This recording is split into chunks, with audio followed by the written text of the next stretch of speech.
Good evening, soccer fans, and welcome to the Rochester Rhinos pregame show, sponsored by Perry's Ice Cream. I'm Joe Giuliano, and tonight the Rhinos face the USL First Division leading the arch rival, the team no one likes here in Rochester, the Montreal Impact. The Rhinos will play them twice this week. Tonight, it starts at the Claude Robillard Sports Complex in Montreal. The Rhinos then return home to face the Impact right here at Paytech Park Friday night, August the 11th at 7:35 p.m. Kickoff. It's Doug Miller night at Paytech Park. Tonight is the first Rhinos away game since June 28th. That last match took place in Montreal, a 1-0 victory for the Impact. Hopefully the Rhinos will try and change things tonight against the Montreal Impact. The Rhinos coming off a 1-0 victory over the Atlanta Silverbacks last Saturday at Paytech Park. Greg Howe scored the game-winning goal in second-half stoppage time to give the Rhinos the very, very big 3 points in the USL First Division standings. And what can you say about this guy, goalkeeper Scotty Vallow, recording his league-leading 10th shutout of the season. Scott Vallow has stood on his head, to say the least.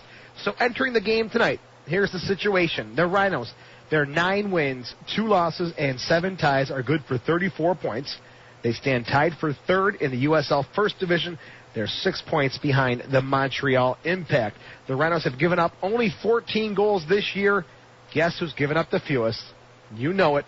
Our boys to the north, Montreal, 11 goals against. They're 1-2 in the USL First Division. And up at Claude Robillard Stadium, the Rhinos have had really no success at all. 1 win, 13 losses, and 2 ties all time in Montreal. It changes when they play in Rochester. The Rhinos have won 10, lost 7, and tied 3. The Rhinos have not scored in Montreal in 11 games. The last 11 games, the Rhinos are 0-9-2 in Montreal, telling you the importance of this game with only 6 points separating the Rhinos and the Impact. The Rhinos finished their 6-game July homestand with a record of 4 wins, 1 loss, and 1 tie. Tonight's opponent, the arch rivals. You can throw Charleston and Richmond right out the window when it comes to rivalries. Richmond now in a lower division. This is the rivalry, possibly the best rivalry in American soccer or North American soccer. The Impact enter the game tonight with a record of 11 wins, 2 losses, and 7 ties. They've got 40 points. Again, they're in first place in the USL First Division standings. They're 2-1-2 in their last 5 games, and they played to 2 draws, 2 1-1 draws at Virginia Beach over the weekend. Montreal yet to lose at home this year. 6 wins, no losses, and 3 ties.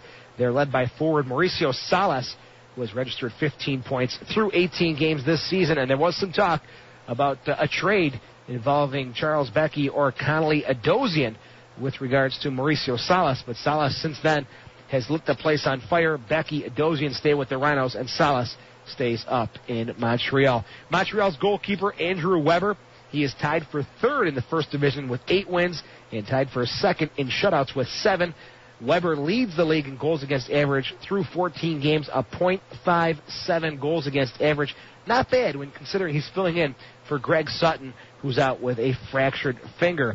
Out tonight for the Montreal Impact defender Gabe Gervais with a groin injury, out for 1 more week. And Antonio Ribeiro with a red card. He is suspended tonight. And Montreal recently signing former Rhino Billy Sedgwick. He started at right back over the weekend for Montreal, and also 2005 Rhinos MVP Kirk Wilson, also a member of the Montreal Impact. We'll see if they get a look tonight against their former mates, the Rochester Raging Rhinos.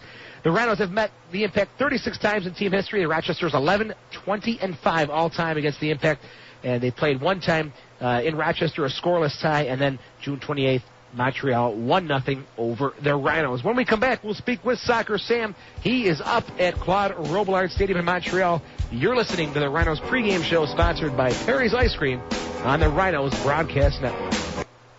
Welcome back. Preparing you tonight for the Rochester Raging Rhinos and the Montreal Impact from the Claude Robillard Sports Complex in Montreal. The Rhinos, Soccer Sam up there with the team and getting ready for a huge match tonight between the Rochester Raging Rhinos and the Montreal Impact. Soccer Sam from Canada, welcome to the pregame show. How are you, buddy? Doing great, man. This place is jamming. It's filled already. Phone problems. He's probably didn't pay his phone bill up in Canada. There he is. Sammy, we cut you off for a second. 30 minutes before game time, this place is jam-packed. I'm waiting for the Stampede and the Safari to show up. I'm near the gates. I'm with the security. They're expecting about 100 Rochester fans here. And the sight line right now, both teams, I just looked over, Joe, and I listened to your little pregame report there. Billy Sedgwick, Kirk Wilson, all alone in the corner, juggling the ball back and forth to each other. It was a weird feeling, man. Two former Rhinos doing their thing. What are you going to do? Matthew Ford is here. He's talking on the field with Coach Laurie Calloway. They're discussing some stuff, but it's going to be an amazing night here in Canada. Sammy, the Impact have been drawing, 12, 13,000 a game. Are you guys looking at that same number tonight? Joe, I talked to Joey Saputo right before a few minutes ago.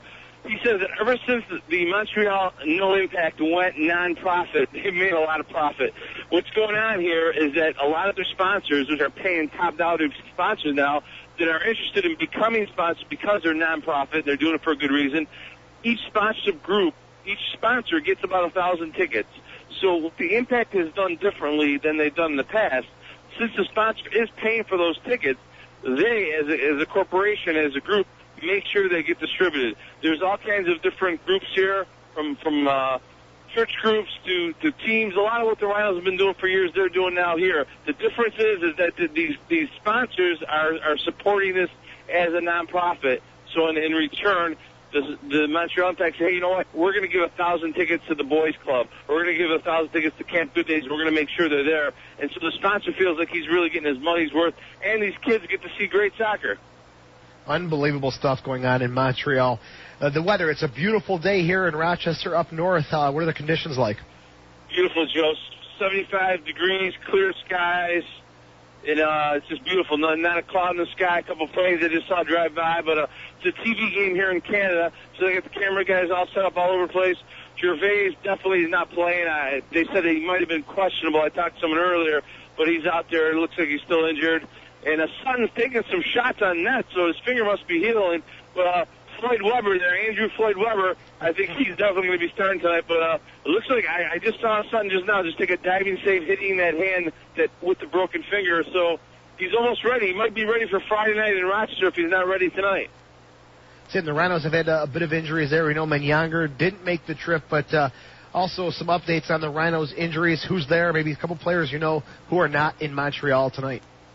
Joe, the only one that I know, you mentioned Younger. Obviously, he's not here. Boom Boom is not here, I think, because of visa problems. And on the field right now I see T-Bone Bonsu, who they talked about the concussions. He is on the field, and it looks like he will play tonight. I don't see Ricky Lewis here in the lineup, so I think he still is suffering from concussion. But the usual cast of characters, including some of the young rookies, are here warming up on the field and getting ready to go in the locker room to get dressed up. Coach Calloway's calling the players off the field. Say, guys, let's get back in the locker room. Let's get ready for this big victory here in Montreal. Sammy, thanks a lot. We'll talk to you on the postgame show. All right, Joe. I'll talk to you. Thanks a lot, buddy. Bye-bye. Soccer Sam from the Claude Robillard Sports Complex in Montreal, preparing for the Rhinos and the Montreal Impact kickoff coming at 7:35 with Don Stevens, who's also up in Canada. When we come back, we'll take a look at the schedule in the USL First Division for this week and also the standings in the USL First Division. You're listening to the Rhinos pregame show sponsored by Perry's Ice Cream on the Rhinos Broadcast Network. Well, what can you say, folks, as far as matchups in the USL First Division? They don't get any bigger than tonight. The Rhinos and the Montreal Impact from Claude Robillard Stadium in Montreal, Quebec. Don Stevens will have all the action coming up at 7:35. A couple of games tonight in the USL First Division. Of course, Rochester at Montreal and Puerto Rico at the Charleston Battery. Again, the Rhinos and the Battery are tied with 34 points in third place. Two games tomorrow, Toronto at Minnesota and Virginia Beach at Portland. And then on Friday, Montreal comes to Paytech Park.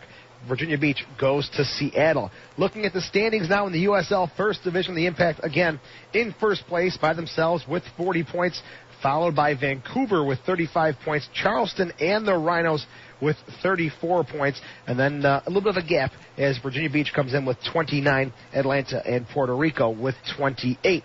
Let's look at some of the standings in the USL First Division. First Division Team of the Week for Week 16. 2 players from the Rhinos named to the squad. Greg Howes scoring the game winner, 1-0 win over Atlanta. And, of course, guess who? Scotty Vallow, the goalkeeper, 9 saves, earning his 10th shutout over the Silverbacks last weekend. One player for Montreal, Lars Lasson, who played for Coach Callaway, also named. He had an assist in the 1-1 draw at Virginia Beach. And to reward their loyal fans, the Minnesota Thunder are guaranteeing a victory tomorrow night when they take on the Toronto Lynx at James Griffin Stadium in St. Paul, Minnesota. It's a very bold statement. This team is in 12th place in the USL First Division. They've only got 4 wins all year.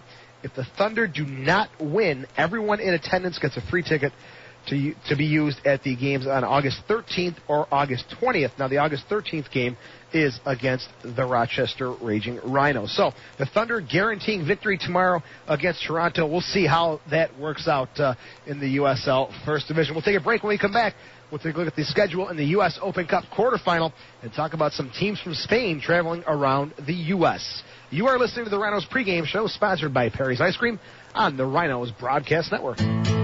Welcome back to the final segment of the Rhinos pregame show, preparing you tonight for the big one up in Montreal, the Rhinos and the Impact at Claude Robillard Stadium. Don Stevens will join us here in a few minutes for tonight's broadcast of the action.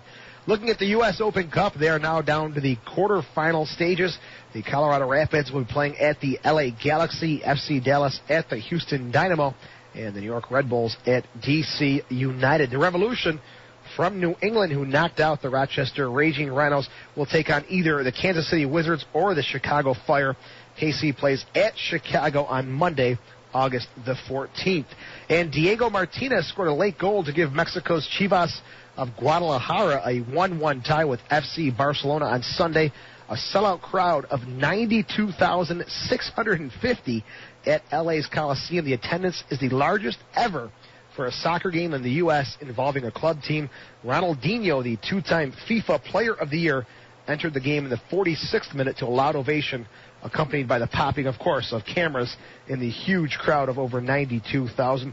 Barcelona, the defending Spanish and European champions, continue their tour of the U.S. with a game against Club America tonight in Houston. That game is on the Fox Soccer Channel.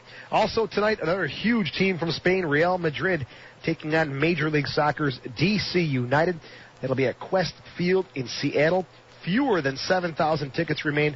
They're expecting a crowd of about 60,000 fans for Real Madrid and D.C. United. Real Madrid also taking on Real Salt Lake this weekend. And Inter Milan have signed a loan deal to bring Chelsea's Argentine striker Hernan Crespo back to the San Siro. Crespo spent the 2002 and 2003 seasons at Inter before joining Chelsea. And AC Milan appear on the verge of prying away striker Zlatan Ibrahimovic away from Juventus. The Red and Black have reached an agreement for the transfer of the forward for around 28 million euros. How much that is in U.S. dollars, I didn't figure out. I apologize. We'll get that for you later on, I guess. When we come back, we'll throw it to Don Stevens. He has got the coach's interview ready to go, and probably one of the biggest games of the year for the Rochester Raging Rhinos. It's the Impact and the Rhinos from the difficult Claude Robillard Stadium. You've been listening to the Rhinos pregame show, sponsored by Perry's Ice Cream. Good evening to you. Welcome to Claude Robillard Stadium here in Montreal, and sorry about the mechanical problems, but should be solved, and we should be set for the evening as we're just getting underway. No score, a quick shot in, punched over top of the crossbar by Greg Sutton. His first game back from an injury, on a nice shot from 20 yards out by Delicott, and it creates a corner kick. That's the first shot opportunity at either end of the field here tonight, and the Rhinos come up with a great chance, but Sutton clears it up over the crossbar, and it'll be a corner kick, the first corner of the match for the Rhinos. Greg Sutton injured after the 6th game of the season and missed the last 14, but he's back in the lineup here tonight, getting the start. Off the left wing corner, here's the high floater to the back post, and it's through everybody. One bouncer out the near end of the 18, and unable to get to it as Birch. It rolls away and out. So it'll be a throw in on the near side for the Montreal Impact, their own end of the field, down around their 5, and the throw in along the near side. The Rhinos shooting the net to my right here in the first half of play. And down to my left is Scott Ballo. The Rhinos wearing the yellow uniforms tonight with the black shorts. And the home team, the Montreal Impact, wearing the predominantly white uniform. As the ball is cleared across midfield into Rhino territory. Burtz will touch it off on the near side, but continuing on up the left wing. There's Di Lorenzo for Montreal. Trying to clear it away, but blocked by Bolton. Rolls out on the near side. Di Lorenzo being battled there for the ball along with Kraft, and he's knocked down. Ball rolls out. It'll be a throw-in. Actually, foul is called on Kraft, so it'll be a restart for the Impact from the Rochester 40 on the near side. Played back in the middle for Z. Roberto. He'll cross it up. And we apologize for the mechanical problems, but things evidently are solved and hopefully working now. For the Rhinos, starting out, Scott Ballo in goal. Sanfilippo, Burtz, Palguda, and Kraft are the defenders. The midfielders, Ball, Bonsu, Bolton, and Lines. And then up front, it's Delicate and Greg Howes is the other forward here tonight. Ballo with the right foot drives it out through midfield off of the left wing side. Flick forward by Howes, but that in turn is played aside by Vincello. He'll make that Braz on the far wing and out near midfield. It's settled finally by Kirk Wilson of the Impact. Drawn to the outside, but never out of bounds, and that off the Rhinos, so it'll be a throw-in for the Rhinos, rather for Montreal across the way. Here's Ray Roberto along his own 35, and a pass in the middle on the near side. Vincello on the left wing, goes to the outside, but that's behind Lisan and out. So it'll be a throw-in now for the Rhinos on the near side of the field from their own 35. Frankie Sanfilippo missed last game with an injury, back in the lineup here tonight. Goes short of the throw into Lines. One touch right back to Sanfilippo. Rolls it off toward the middle. Lines up the right side for Ball. Bolton return pass on a give and go to Ball, but Vincello steps in and he'll let it roll out as he blocks Ball away from the ball. Throw in for Montreal from their own 35. Off on the near side of the field. All right, back on the near side of Vincello. Long chip downfield. Biello trying to get in underneath it. Played aside by Burtz. 1-on-1 with Biello. Rolls out on the near wing and helping out his ball. Now Bolton able to tip it away. And that off of Bolton to the Rhinos, who turns and has a few words for the referee saying, no, it went off of Montreal. That ball is taken on the throw in by the Impact. Toward the middle. Lines touching it off in the middle. However, and right to Mert. And the Impact have it. Wilson plays it off on the right side. Deep to the outside. High cross for the back post. In front, headed away by Sanfilippo off of the far corner. And it bends out over the end line. A corner kick now for the Impact. Montreal corner. Montreal off to its best start in franchise history. Unbeaten in the first 9 home games of the season. 6 wins and 3 ties. Unbeaten at home. So a great start of the season, especially on the home pitch for the Montreal Impact. Off the right wing side, here's the left-footed in-swinging kick in front, punched away by Battle, up in the air, and it comes out the near end of the 18. Ball rolling away and out. Battle had a collision with Z. Roberto, and he looks for the referee for the foul, but no call made. Z. Roberto gets up hobbling. Off on the near side again, Lisan. Working toward the end line, but drops it back out top for Mert with the right foot crossing down in front. That's knocked down by Burtz, gets a boot on it with the right foot, puts it high in the air out to near midfield. Back Vincello nods it forward. In the center circle, Pisolito. Been out the last couple of games, suspended. Back in the lineup tonight. Ball now flicks it ahead toward midfield. And it's recovered by the Impact. Off of the near side. Lisan gets tied up. Bolton now has it in his feet. Plays it to the outside. Sanfilippo can't reach it. And controlled by Biello. Rolls it to the outside up the near wing. Down to the 15 along the near side. Trying to work his way out in front is Di Lorenzo. To the end line as he's watched 1v1. And now Bolton moving over to help out. On the near side, Lisan finally is knocked off the ball. It comes out of the near wing, but recovers it. On the near corner of the 18, drops it off toward the top. Taken there, Mert will switch it to the right wing side, and after it, Vincello. Adam Braz make that on the right side of the 20. Left-footed, he'll cross it to the back post. In underneath it, Di Lorenzo plays it back through the middle. Out the far end of the 18. After once again, Braz on the right wing side. Rolls it out top, around the 30. Played back. Around the 35 to Z. Roberto, and he'll work up the right side, drawing it forward. Tried to slot it through, but that's blocked aside. The Rhinos take it back. Bonsu, Kraft, dropping it off. Pelguda on the left side, too far ahead. Rolls out of bounds, throw it across the way for the Impact. In Rhino territory, down around the 25. No score. 8th minute here at Claude Robillard Stadium. Laid off on the near side, sliding in on the ball to take it away. Palguda left foot's on ahead, but stepping in underneath it. Z. Roberto from Montreal. He'll jam it in the air, and then Ball knocks it down, and Bolton flicks it ahead to the center circle. Pushed high in the air again out the far wing. Vincello and out of bounds. Throw in for the Rhinos from their own 35 on the far side of the field. Again, Rochester attacking the net to our right here in the first half. Sold out stadium at Claude Robillard Stadium. last year, evidently, of the stadium here, as they'll be breaking ground and building a new stadium, which they say they could have done before the start of next season. Talking with Joey Saputo, the owner of the team, says, he figures they're going to have it done by next season. Played away and out. It'll be a throw in at midfield for the Rhinos on the far side of the field. This for the Rhinos, game 19 of the season. And for the Impact, who currently lead the league, game 21. So Rochester with a couple of games in hand. Evidently a foul was called because the Rhinos do have a restart. Yeah, they're moving Palguda back. Yeah, there's the restart. Somewhere around the 50. Just across midfield into Montreal territory. So far this year, the Rhinos with a loss and a tie against Montreal. Tie at home, a 1-0 loss here back on June the 28th. Ball flighted down in, but foul is called on the Rhinos for pushing inside the 18, and so the whistle blows, and it'll be a free kick for Greg Sutton, the keeper for the Montreal Impact. Man, what a job Andrew Weber did in replacement of Sutton, who had a broken bone in his hand. Weber came in, played 14 games, ended up leading the league with the best goals against average, the wins, and on. And all of a sudden, when Sutton comes back, he's number 2 again. How would you like that? Played down to the near corner of the 18. Biella with it, turns. Bolton blocks the ball away from him. Delicott drops it back, and ball will chip a high one out into the midfield circle. In underneath it, Pisolito pushing it off on the far side for Braz. Off the right wing through midfield, deflected away, rolling, and out of bounds. And off of the Rhinos, so it'll be a throw-in for Montreal on the far side of the field. At the Rochester 40. Just getting started again, early stages. These teams playing 4 times this year. Twice. This is the second and last game here in Montreal. They have one more, and that'll be Friday night in Rochester. Shot in by Biello. One big hopper. Out to knock it away. Biello, and it got away from him again. Chasing it down, finally diving at it at the 18. It was a skipping ball. A spinner.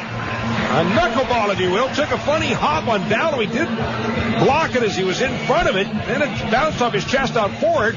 Went to grab it again as Lisan was right on the doorstep. It got away from him again, still spinning, and finally he was able to pounce on it. Now cleared away downfield.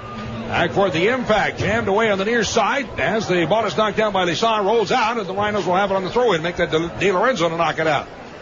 John Ball for the Rhinos off the right wing side. Goes the throw-in down toward the 18. Knocked away. Howes knocked it down but couldn't control. And as he bumps, takes down Vincello.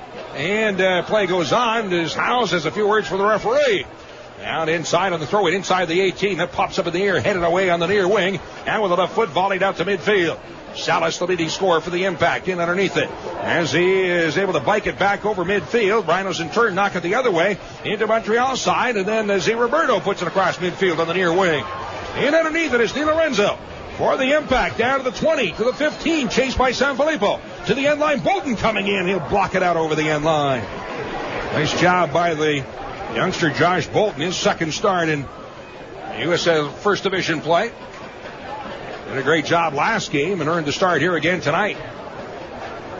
Corner kick off the left wing side this time for the Impact. Right-footed kick, in-swinging kick, high floater for the back post. Up in the air, Bolton nods it, and now back out around the 18. Sellers pops it up in the air, comes way on top, a crack of the ball by Di Lorenzo. Tried to sneak it through, but blocked around the 10, and then hammered away and downfield by the Rhinos. Played right back by Vincello into Rhino territory. Birch there to head it across midfield. Howes in underneath it. Trying to feed to the middle for Lines, but the whistle to stop play. And the foul is called on the Impact, so a restart for the Rhinos. Rochester restart from 40 yards out. Ball plays it off in the middle for Bolton. Has it 35 yards out. Trying to draw it forward. Kicked away off his foot. And carried upfield by Biello. Across midfield to make that Mert. Got a little elbow to his chops from Bonsu for his efforts. And now the ball out, so a throw-in on the near side for the Rhinos. Sanfilippo drops it back to around the 35 with a throw-in to Birch. They head to midfield for Aaron Lines. Turns it up the right wing and across midfield for Ball. As he spins to get away from Di Lorenzo, dropping it back. And now a chip downfield by Sanfilippo. Coming down around the 20, headed aside by Vincello of the Impact, and then volleyed out through midfield, but it'll skip out of bounds on the near side. Throw in for the Rhinos near the midfield line on the near side. Frankie Sanfilippo for the throw-in. Going for Howes, right back to Sanfilippo, drawing it forward. Tried to slot it through with the left foot, but it bounced away off a leg, gets it right back. Drops it to his own side of midfield, and Birch will play it off in the middle for Palguda. Has to hustle to jam it away downfield as Biello was right there. And went skipping away off the right wing side out of bounds. So a throw-in on the near side of the field for the Impact from their own 25. Lisan goes back with the throw-in. Incello plays it away toward midfield, and Bolton steps in underneath it. His pass in turn then picked off by Montreal's Di Lorenzo, and the Impact with the ball. But in turn, Kraft steals it away. However, the Montreal player taken down, and so a foul is called. Restart for the Impact. Pizzolino sends it through the center circle off of the near wing for Lisan. On the left wing, a high chip downfield. Underneath it, Celis, the near corner of the 18, pops it up in the air, back to help out Sanfilippo. Nods it back to the keeper, Ballo, when he picks it up on the first hop. Rhinos certainly have not had much luck here in Montreal of late. Been a long time since they've won a game here. Been a long time since they even scored a goal here. In the center circle, Bonsu drives it off on the left wing side. Kraft checking back, drops it off near midfield for Palguda, goes up the left wing side. Lines drops it back again, and Palguda drawing it forward to the left wing. Actually, a foul was called, so it'll be a restart for the Rhinos. 35 yards out off the left wing side. Winless the last 12 games for the Rhinos here at Club Robillard Stadium. An 0-10-2 record in Montreal over the last 12 games they've played here. And if you want to count the playoffs, it's 15 games at 0-11-4. And the last time the Rhinos won here in Montreal was in 1998, a 3-2 shootout victory in the playoffs. Cross midfield. Jammed again into Montreal territory, but the Impact bringing it away. Merck tackled down by Kraft. And play goes on. Ball rolling toward the middle. Zé Roberto, and right on him is Howes as they bump, and a foul is called on Greg Howes. So a restart for the Impact. Their own side of midfield. And on the near wing, and working the left wing side now. Vincello with the left foot goes long to the near side. Down deep to the corner, Di Lorenzo with Sanfilippo on him. Ball helping out. Foul is called as Di Lorenzo taken down. So a free kick for Montreal. That 18 yards out off the near side. No score. We're in the 15th minute. 15th minute here in Montreal. Di Lorenzo will set it up with a left-footed kick along the 6-head ball into the back post, and he misses the foot line right of the net. Zé Roberto with the head ball. A one bouncer just missing the right post by about a foot. Oh, that was close. It's still scoreless. Goal kick for the Rhinos. Sponsors of these broadcasts include the World Gym, the official strength training facility of the Rochester Sports Group at 1717 East Avenue. By Power Trip, taste the power. By Marina Dodge at 943 Ridge Road in Webster. And by the Democratic Chronicle. Catch all of tonight's Rhinos game highlights in tomorrow's DNC. None of those are sponsors of these broadcasts all season long. 7:49. Goal kick. Vallo sends it downfield, rolling deep to the far corner. They're taken and pushed into the 18-yard box. It's played away and out by Vincello. Drop back Pizzolino as he turns trying to get away from Delicott with the left foot. It's Pizzolino driving out through midfield, and it rolls out of bounds on the far side. Throw in from the Rhinos at their own 45 on the far side. Approaching midfield. Palguda to take the throw in. The Rhinos going with a 3-5-2. There's the throw in. Off the far wing, Kraft dropping it back, but then went bouncing away to the Impact. Montreal with the ball. Merck crossing through the center circle on the near side. A race for the ball. Getting to it is Di Lorenzo. Pass ahead, but Sanfilippo in underneath it. Heads it away for Lines. Spinning back with the ball. He'll drop it back to his 20 for Birch and plays it back to the keeper, and Vallo first times it away. High floater across the midfield line. Howell's able to flick it forward up the near wing, but turning back for it goes Vincello. Looks like the Impact also with three defenders here tonight. These two teams known for their 4-4-2s over the years.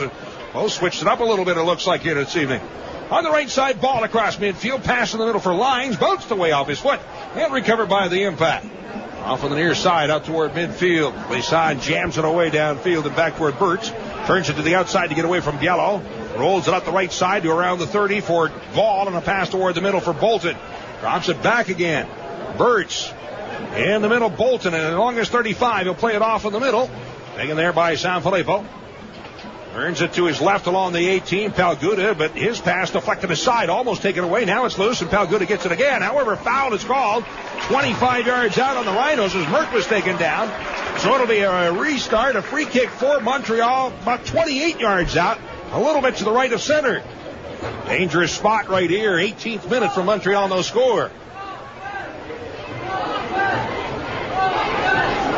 Off on the ball being placed. Looks like Mert is one, Salas is another. Zella's currently leading the team in scoring with 7 goals and 15 points. No score from Claude Robillard Stadium. Zella steps over. Mert with the left foot will take it. Chips it down inside. They went a back heel on the near wing, and Howes gets to it for the Rhinos. He'll then volley it out through midfield. Chased all the way back downfield by the Impact. From the 35, played on the near side by Vincello. Long delivery downfield once again after Sanfilippo gets the right foot on it, but he shanked it out of bounds on the near side. Throw in for Montreal at the Rhino 40 on the near side. Two teams meeting Friday night in Rochester at Paytech Park. Don't forget Doug Miller night and the number 19 jersey to be retired. Ceremonies preceding the game. Don't miss it Friday night. Be there. Down to the 18, the short hop on the ball. Kraft plays it out toward midfield, and Delicate will block it off the chest, bringing it forward. Turns it to the outside. Up the right wing goes Greg Howes. Offside flag is in the air.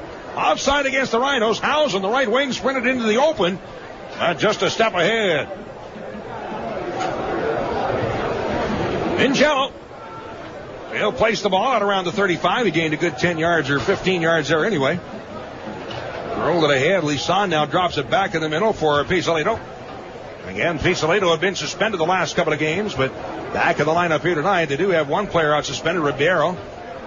And also several injuries. Gabe Gervais being one of them, the former Rhino, is out injured. Played deep to the far corner, and Ballo will chase it down for the Rhinos. Has it along his own 10. In the far corner of the field. Right away. Sutton is back in the lineup, of course, tonight. The goalkeeper who's done so well over the last couple of years. Sutton in goal. Jason DiTullio is out for the year with an injury. Gervais and Antoniuk, the other ones, are out injured tonight for Montreal. Played into the keeper. Ballo has it at his 20. Rolls a pass ahead for Birds. Turns it off to Palguda. His feet ahead. Bolton one touch to the outside for Kraft up the left wing. As he's chased there by Wilson, Kraft able to play it away and all the way downfield, rolling toward the end line. Nobody will get to it. Over the end line and a goal kick for Montreal. Sponsors of these broadcasts tonight include Nextel. Helping groups get things done. Call 800-NEXTEL-9. By Best Volvo, Rochester's exclusive Volvo dealer at 1500 University Avenue. And by the Messenger Post. Stay posted. Call 442-POST for subscription information. Sutton, the keeper, to take the kick. Long ball, flighted downfield into Rhino territory. Bonsu up, heads it across the midfield line. Delicate flicks it, trying to sneak it through, but couldn't get to it. Howes couldn't get to it, and it's then volleyed across midfield on the far wing, out of bounds. Kraft couldn't reach it. For the Rhinos, players not along on the trip. Of course, Billy Andraki just recently signed as the third keeper. Kevin Taylor, Connolly Adosian, Johnny Menyonger had some issues with border crossing, but he is also banged up. Here's the ball slotted through to Biello, trying to move in. Tackled away by Sanfilippo. He dove in feet first, got the ball, kicked it out over the end line. Another corner kick for the Impact. Also not along is Ray Martinez. Border crossing issues there. And Danny Kramer is along, but he is not suited for the game. Ricky Lewis is the other injured player that's not along.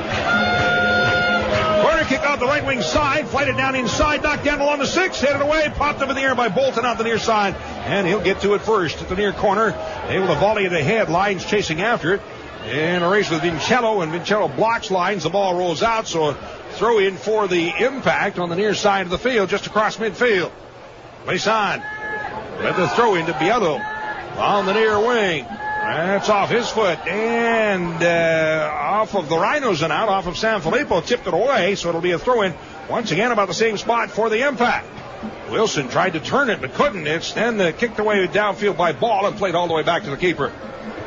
Sutton first times it away from about his 3-yard line. Shanked it off the outside of his foot at the far side of midfield, but it does stay in play. And then Kraft heads it in the air, but that one ends up at the stands on the far side. A lot of people standing here tonight at Claude Robillard Stadium for their first place Montreal team.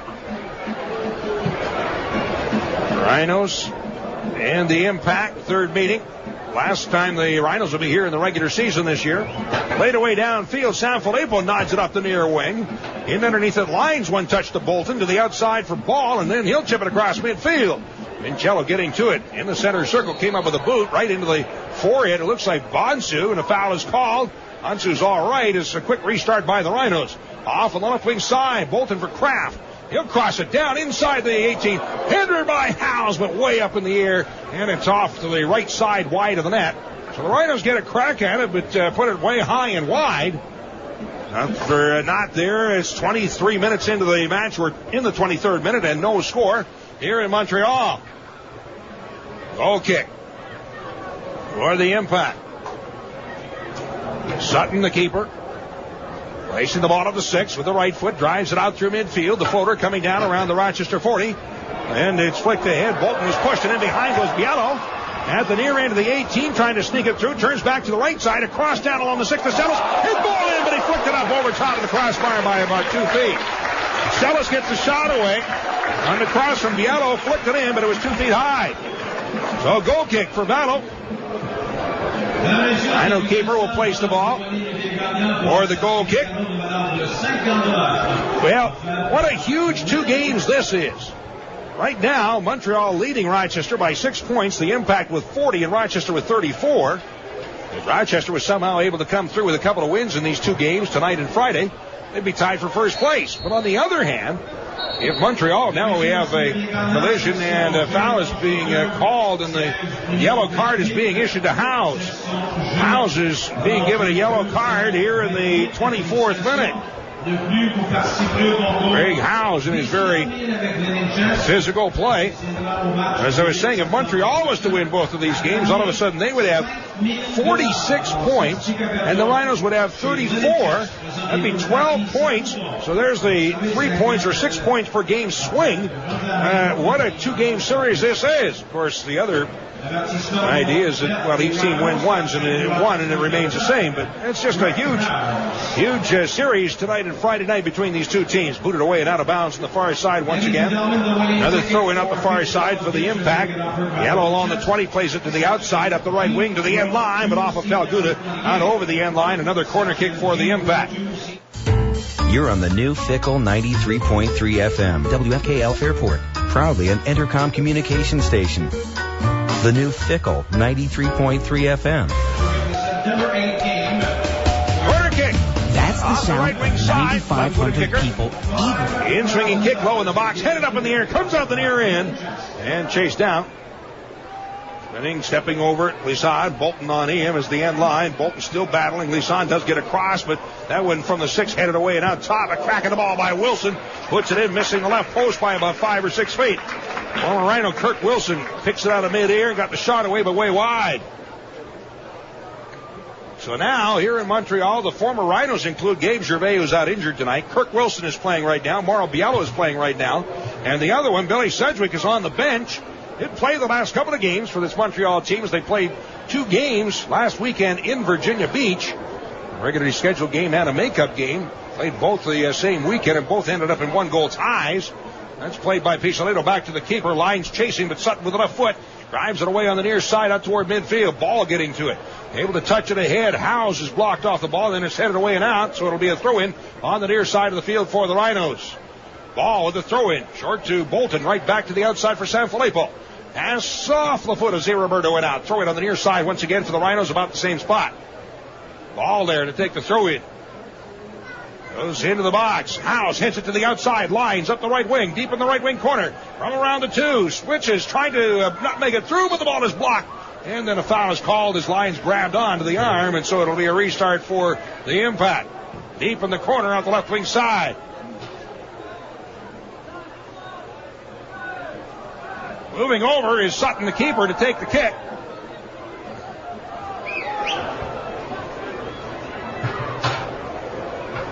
With the right foot, able to drive it away downfield.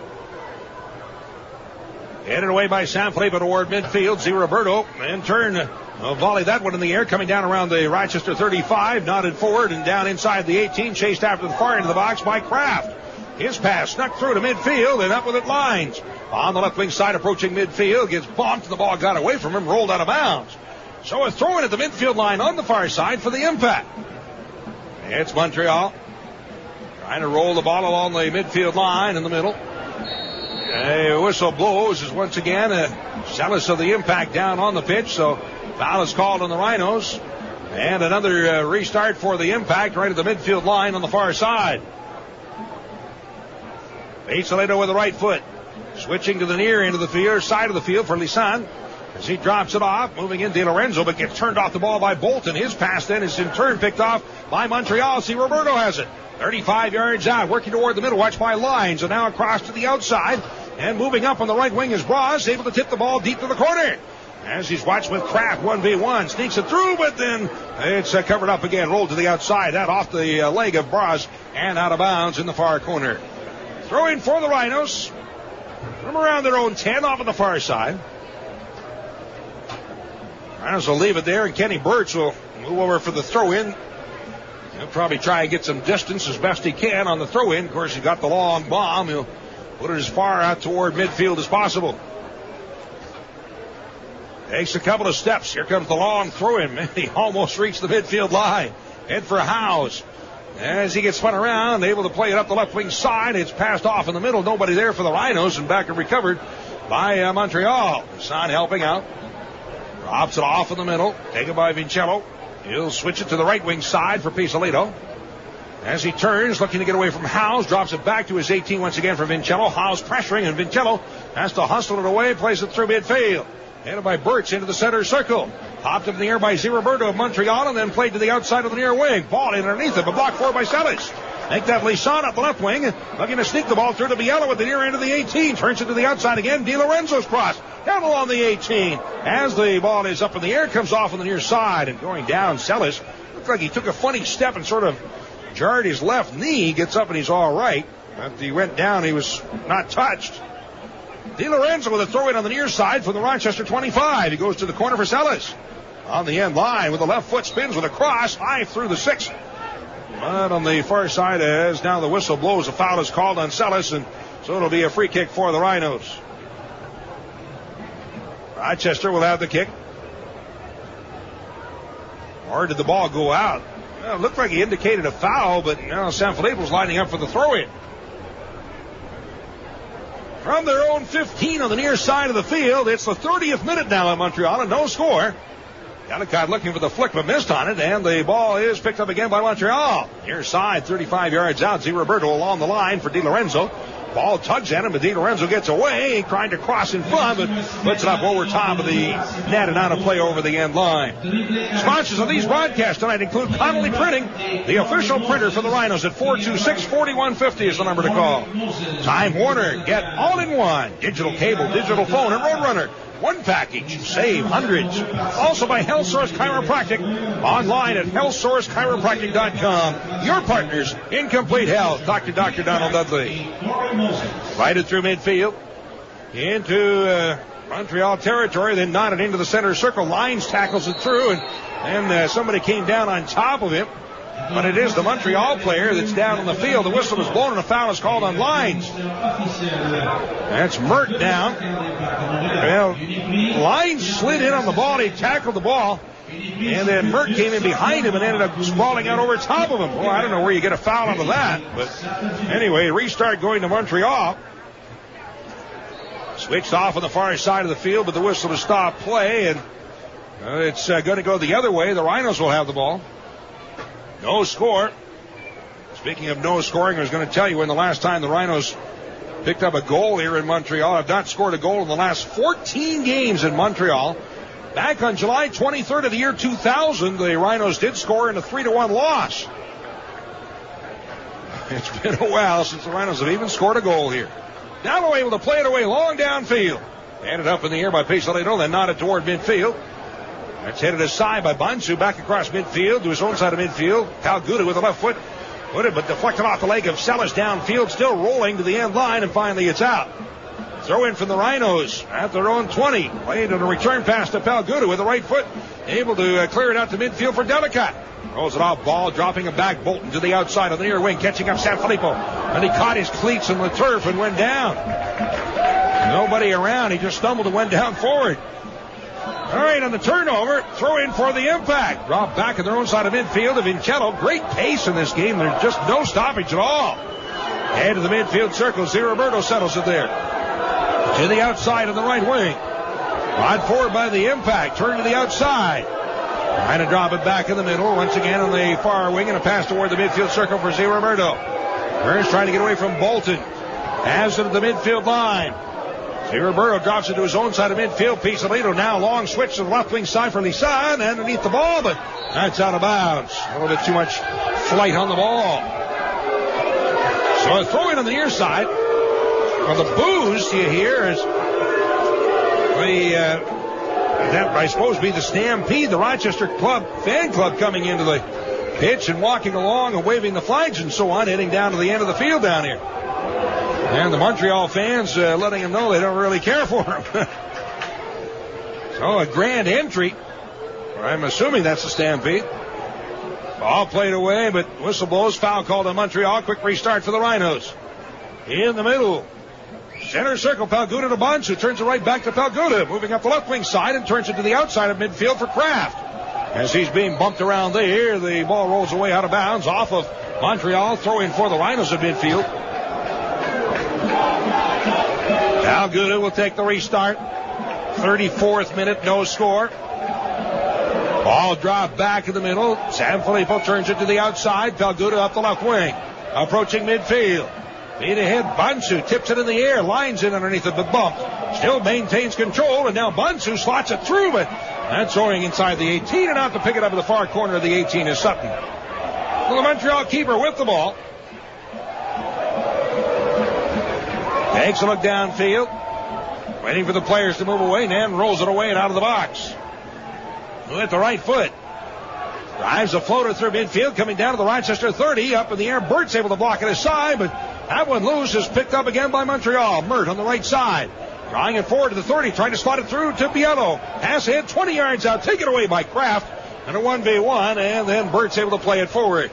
Hit by Bansu to the outside again, but blocked away. And Montreal taking it right back. Impact with the ball. Roberto drops it back near midfield. Mert with a pass forward to Biello, but as he's bumped away from the ball, that's cleared high in the air off of the far wing. Out to more midfield. Touched ahead for Biello. 25 yards out. Moving forward to the 20, to the 18, 15, far corner. And kicked away by Palguda. Got the foot on it to drive it away off into the far corner of the field. It was outside the flag, so it's a throw in about a 1 foot out from the end line. Far side of the field.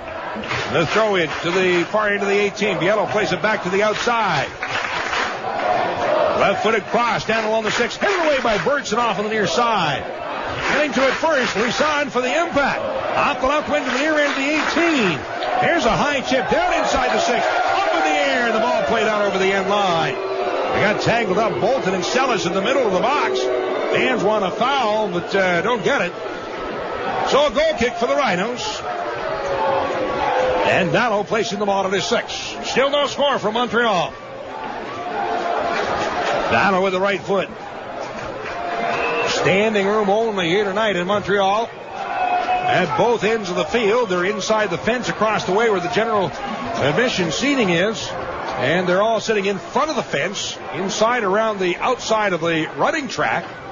So it is a jammed house here tonight in Montreal. That nutmeg through neatly by Ball, but then the ball is taken away by the impact. And played back near midfield. Turned up the left wing by Sellis. Cross in the middle for Biello. 35 yards out. 1v1 with Palguda.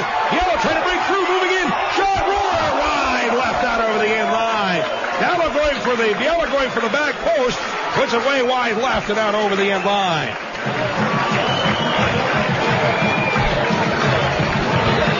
Another goal kick for the Rhinos.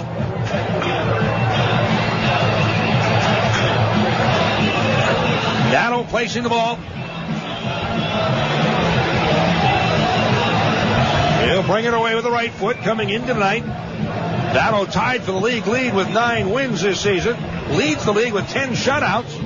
Third in the league with a 0.77 goals against average. Third in the league with 68 saves. And he has played all the games this year. 9-2-7 record for Scott Dallo. Way and out of bounds on the far side of the field. And another great game last game to give the Rhinos the opportunity of winning it in the last couple of minutes of the game, which they did. Cross midfield. Turning to the outside. Kraft has it. Rolls it through. Bansu catching up to the outside once again. Drop back at midfield. Pass forward Palguda, but that taken away by Roberto.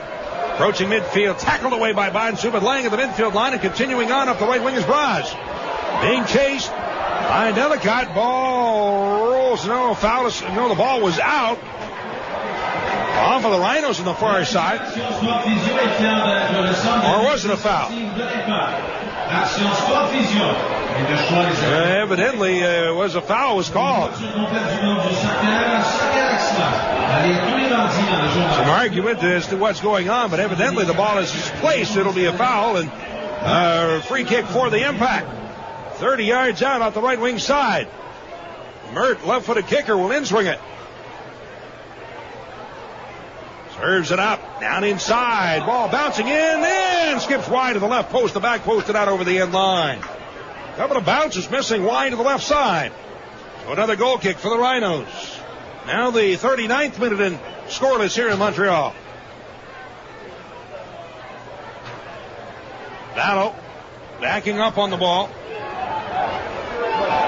Rhino players that are available for substitution tonight: Jason Perry, Chad Severs, Johnny Steele, Charles Becky, Mike Ambersley, and Neil Dombrowski, and also, of course, goalkeeper Patrick Hannigan. Into Rhino territory. Sellers turns it to the outside, watched by Bolton. Sneaks it up the left wing, looking for the return pass, but that one skipped in behind and then taken away by Bolton. Heads into the center circle, deflected away and across midfield. Back for it go the Impact. Basilito along his 20. With the right foot, bangs it away and all the way down into Rhino territory. Chased down by Palguda down around his 25 on the far side. With the left foot, chips one through midfield. Flick forward by Delicott, trying to slot it through, but it's then blocked away by Bras at the far wing, and big bounce out of bounds. Throw in for the Rhinos just across midfield on the far side.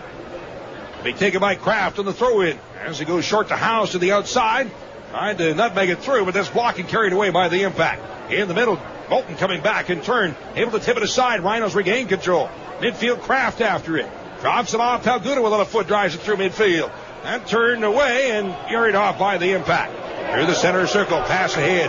Di Lorenzo blocked away by Sanfilippo, winning the race just barely to the ball. And Sanfilippo gets up to it again, able to play it through midfield. With the Impact on the near side. Di Lorenzo up the left wing. Rolls it back to the midfield line for Roberto. Bolton chasing.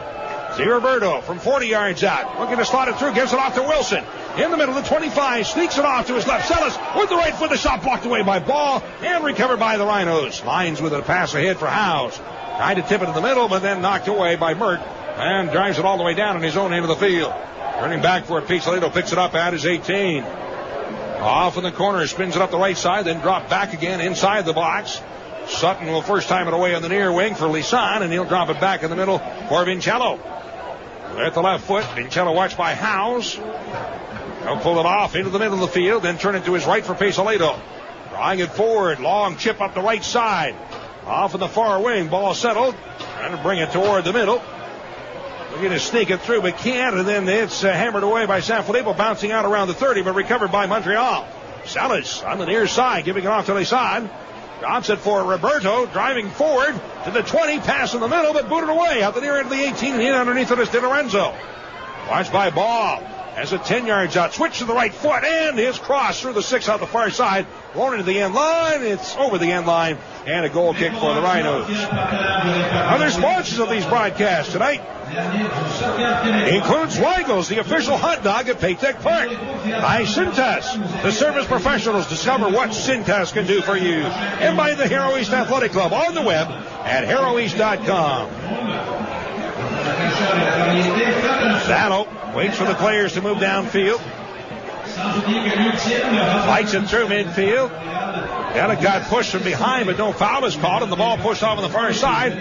Getting underneath it is Kraft, who then put it up the left wing near the end line, played inside the box, and there the keeper Sutton has to first time it away. Out across midfield, not across midfield, but the Rhinos have it. Head for Bolton, center circle, looking to sneak it through, and it's deflected aside and taken away by the Impact. Salas shanked it off the outside of his foot, but continuing on. Di Lorenzo up the left side, turns it to the outside. Moving inside, Lisan shot. He scores. Lisan got a low shot away, just underneath the left hand. Scott Dalloway goes to his left, but it was under his hand. The Impact come out and score the first goal of the night here in the 43rd minute.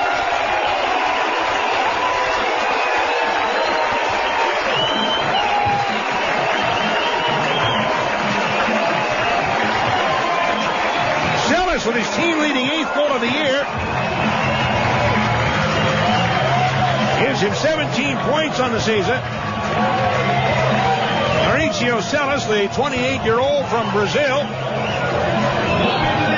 So Montreal takes a 1-0 lead.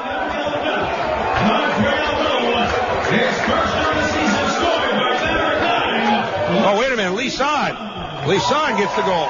Lisan, not Celis.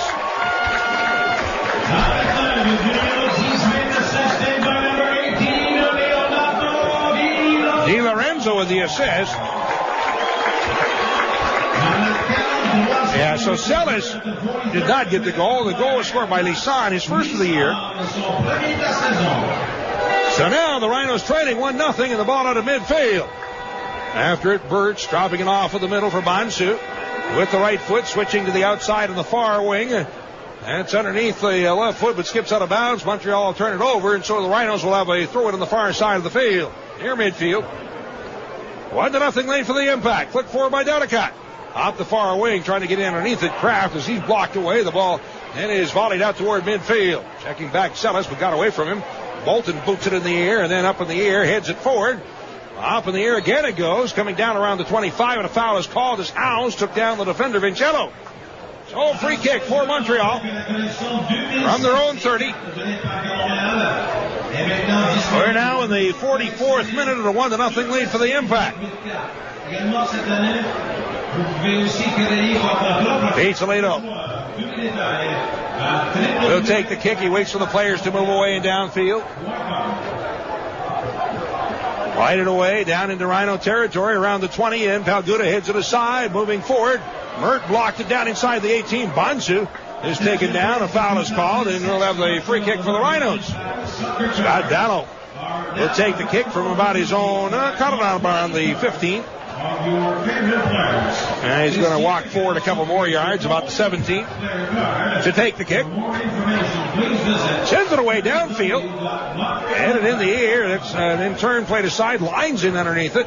Ball blocked in the air to the far wing. Kraft after being grabbed onto, but spins it up the far wing. And now Lines, as he's grabbed onto, the ball rolls out of bounds. It'll be a throw-in, or a foul actually is called on the Impact. So a restart for the Rhinos. 35 yards out off the left wing side.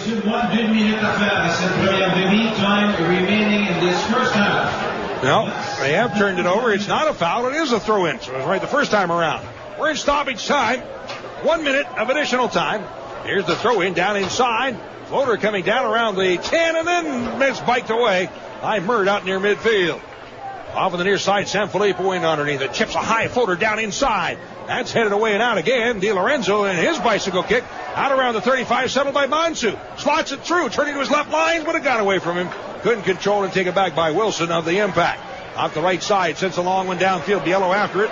Foot race with Birch, and Birch wins the race, turns it to the outside, and the ball will roll out of bounds. Birch saying that he was pulled by Biello, but no, caught him and throwing across the way for the Impact. And we're in stoppage time here in Montreal. The Impact having scored in the 43rd minute to take a 1-0 lead. Blocked away and out of bounds on the far side. It'll be another throw in for the Impact down inside the 18. Celis in underneath it, back to net, can't shoot. And the ball then brought away by the Rhinos up the near side. Sanfilippo to midfield. The whistle blows, and that stops play. Play is stopped here in the first half. So we've completed a half at Montreal, Robillard Stadium. And Montreal drawing first blood as they come up with the first goal of the night in the 43rd minute. That's where we stand now from Montreal. At the half, the Montreal Impact 1 and the Rochester Rhinos 0. And this is the Rhinos broadcast grounds, and they're ready to kick it. The Rochester Rhinos stampede their way through another action-packed season from their new home at Paytech Park. And the only way to follow this herd is in the Democrat and Chronicle sports section. From the first whistle to the final kick, we'll be there to cover it all. So pick up a copy before and after every game, or subscribe today. Call 232-5550 or go online at democratandchronicle.com. It's the only way to follow the herd. Once again from Claude Robillard Stadium here in Montreal, it is halftime and a 1-0 lead for the Impact over the Rhinos. The only goal scored was in the 43rd minute, near the end of the first half of play, and finally able to put it away was Lars Lisan. his first goal of the season. The assist going to DiLorenzo as he picked up his 4th assist, his team-leading 4th assist of the season. So Lisan from DiLorenzo in the 43rd minute, giving Montreal a 1-0 lead. Again, that was the only goal scored in the first half of play. Other statistics from the half, Montreal outshooting Rochester by a 6-2 margin. 6 shots for the Impact and 2 for the Rhinos. Fouls, Rochester had 12 and Montreal 7. Offsides, the Rhinos 1 and Montreal none. Corner kicks, Montreal had 4 and the Rhinos had 1 corner kick. And then saves, each keeper was credited with 1 save. Vallow for the Rhinos, and Sutton, who's back in the mix here tonight, was credited with 1 save at the other end also. 1 caution issued on the night, that to Greg Howes of the Rhinos in the 24th minute. So there's your first half statistics, brought to you by Marina Dodge, as it is first each game. Halftime stats brought to you by Marina Dodge. Well, Montreal has a win and a tie against Rochester so far this year. The first time that they played was in Rochester, ended up in a scoreless tie. The next game was here in Montreal, in which the Impact came away with a 1-0 lead.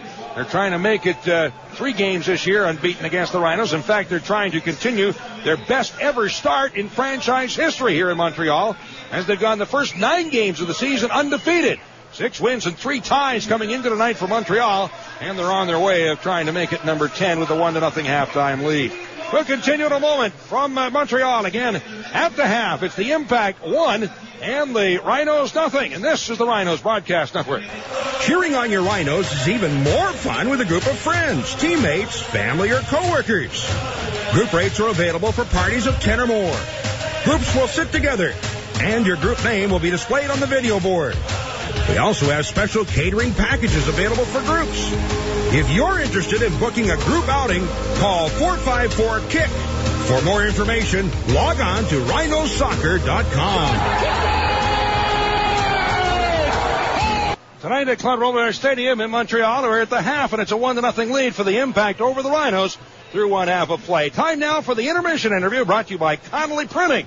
And tonight we're talking with one of the newcomers, the rookie for the Rhinos, rookie midfielder Mike Ambersley, a 23-year-old out of St. Louis, went to Indiana University. Well, we'll let him tell you a little bit about he and his life and his start in professional soccer. And kind of started out the conversation, asked him how he feels his start in pro soccer has been going thus far this year. Well, I feel it's going smooth so far. I would like to get more points. I don't have any yet, but I think that will come with a little more time and get to know some of the players I'm playing with. First few games I didn't get a chance to play, but I thought I proved myself over and over in practice, and I think that's why I'm getting a chance now, a little more than I have been. And when you came into playing pro soccer, did you have expectations? Did you figure you were going to get more playing time this year in that? Well, yeah. Well, I got drafted to FC Dallas, so I was planning on making their team, but things didn't work out there, and I got released, so it's kind of been a blessing in disguise to come here, one of the best teams in the A-League. So, yeah, you expect more playing time at first, but if it doesn't go your way, I'm not the kind of guy that's going to pout, mope around. So, I just got to keep working hard in practice, and things will take care of itself. It's been a little tougher start than you thought it might be then? Yeah, I guess a little bit not getting playing time, but I think I can play at this level. I know I can. I think I've proved that when I've gotten the chance to play in games. But, yeah, it's been a little harder than I thought, but, I'm ready for it, so no big deal. Let's go back a little ways to the beginnings for you. Where are you from, first of all? I'm originally from St. Louis, Missouri, and I grew up there my whole life. Lived in one house with my mom and dad, my older brother, who's 26 now, and I attended a Catholic grade school and a Catholic high school, and then I went to Indiana University. So your first time away from home was when you went to university? Yes. Well, I've been on certain trips, here and there, but nothing for an extended period like college. So yeah, it was a good experience. I was only 4 hours from home, so it wasn't like I was across the world or anything. When you were growing up, was it always soccer? No, actually, my first sport was baseball, and I got into soccer, and I played basketball in 7th and 8th grade, and I even played hockey all my life. So I played 4 sports at one time. It was, you learn a lot playing each sport. It's something you can add to soccer, and I think I've taken different footwork and different stuff like that, mental, to soccer. So I think it's helped me in the long run. Was it soccer that you liked the most or excelled at the most? I think I was better at soccer, and I knew I had the best chance of playing at a professional level, playing soccer. And I also love playing the game. It's my first love, so yeah, I had to choose soccer. Yeah. Well, at what point, you talked about playing professional, at what point did you say, I want to be a professional athlete. Well, shoot, as far as I can remember back, probably 4th or 5th grade, I wanted to be a professional athlete. I've watched sports. My dad played baseball growing up. He was a big baseball player. That's why he got me into baseball at first. But I thought about playing professional sports my whole life. So. Now, you went on to university, and was it with soccer in mind? Was it the education in mind, or what? Well, it's both. Indiana's got a great, education you can get there. Soccer was also in the background. They were one of the best soccer teams in the country. So I talked with their coaches for an extended period of time for a full year, and I figured that would be the best place for me, being close to home, but yet a little far from home too. So I got the best of both worlds, in the education part and the soccer part. The education, did you come out with a degree? I'm about 6 credits short, so I'll be finishing that online in hopefully the next year. Yeah, what's the degree? Sports marketing and management. Plans for that? Do you have an idea in mind? I'd like to work with a professional sports team of any kind. I'm really familiar with baseball. I know everything about the game, so I think I'd want to work for a baseball team down the road. Is management on the field coaching and sales or marketing or what? Well, I think I'd like to get a start in coaching. I don't know a whole lot about coaching. I've been a player my whole life, but I've played with some unbelievable coaches, and they've taught me some stuff along the way. So hopefully I can use what they've taught me and teach the younger kids. Brothers and sisters? Yeah, I got one brother who he's 26 now. He's working in St. Louis, and he attended Mizzou, University of Missouri. So that's my only brother. Any other relatives that are in sports at all? No, I'm the first professional athlete in my family, so in the whole family. So. And you let them know that, do you? Oh, absolutely. Every trip, every time I go back to St. Louis, I'll let them know that. But yeah, they're all cheering for me, so that's good. Do you have family that gets to come and see you play here in Rochester or anything at all? Well, being from St. Louis, it's pretty far away, but my parents haven't made a trip yet, but they'll be up real soon. So other than that, no. Yes. Now, your playing career, obviously you're not a big guy, but it looks like maybe it's speed that you rely on in your game. Is that it? Yeah, I rely on my first couple steps. I'm not like a 40-yard dash, 50-yard dash. I'm not the fastest guy on the team, but I think the first 10 yards, I'm one of the faster guys on the team, and being small, I have to use those steps to get away from the bigger guys, and I've learned that at a young age. I've always been the smallest guy on the field, so I've learned how to use my body well, and just things I've picked up along the way that helped me at this level, like my first step. All right, so Mike Ambersley, midfielder for the Rhinos in his rookie season with Rochester, and seeing actually a fair amount of time lately. He's had a couple of full 90-minute games under his belt now, so he's gaining a little more playing time as time goes along. He's on the bench tonight, hasn't been in the lineup as of yet tonight. Well, the Rhinos are going to have to come from behind in this one if they want to get back in the game, as they'll head into the second half trailing by a 1-0 margin. The Impact scoring in the 43rd minute to take a 1-goal lead. Continuing in a moment from Claude Robillard Stadium in Montreal. At the half, it is the Impact 1, the Rhinos 0, and this is the Rhinos Broadcast Network. Cheering on your Rhinos is even more fun with a group of friends, teammates, family, or coworkers. Group rates are available for parties of 10 or more. Groups will sit together, and your group name will be displayed on the video board. We also have special catering packages available for groups. If you're interested in booking a group outing, call 454-KICK. For more information, log on to rhinosoccer.com. 1-0 at the half for the Montreal Impact over the Rhinos. And second half action just moments away from Montreal, the second to last time that the Rhinos will be playing in Montreal this year. Don't forget, Friday night, these same two teams go at it at Paytech Park in Rochester. Big night it is. Doug Miller night, as the number 19 jersey from the Rhinos' all-time leading scorer will be retired. That's Friday night, Doug Miller night. Come on out. Post-game fireworks, whole lot of things going on Friday night at Paytech Park. And then the Rhinos on Sunday off to Minnesota. So a busy 3-game week this week for the Rhinos. Getting ready for the second half of play. It is a 1-0 lead for Montreal at the half. And again, this is the Rhinos Broadcast Network. Eurotech Soccer Gear Inc., the hottest, newest soccer shop in town, is proud to feature Yoma, a unique soccer company with a wide variety of apparel and shoes. Here is Sue Martin, uniform coordinator for Child ISA. After an extensive search, we decided to go with Yoma. The uniforms are great looking and very comfortable, not to mention we saved a lot of money. I'm Courtney. I'm Mackenzie.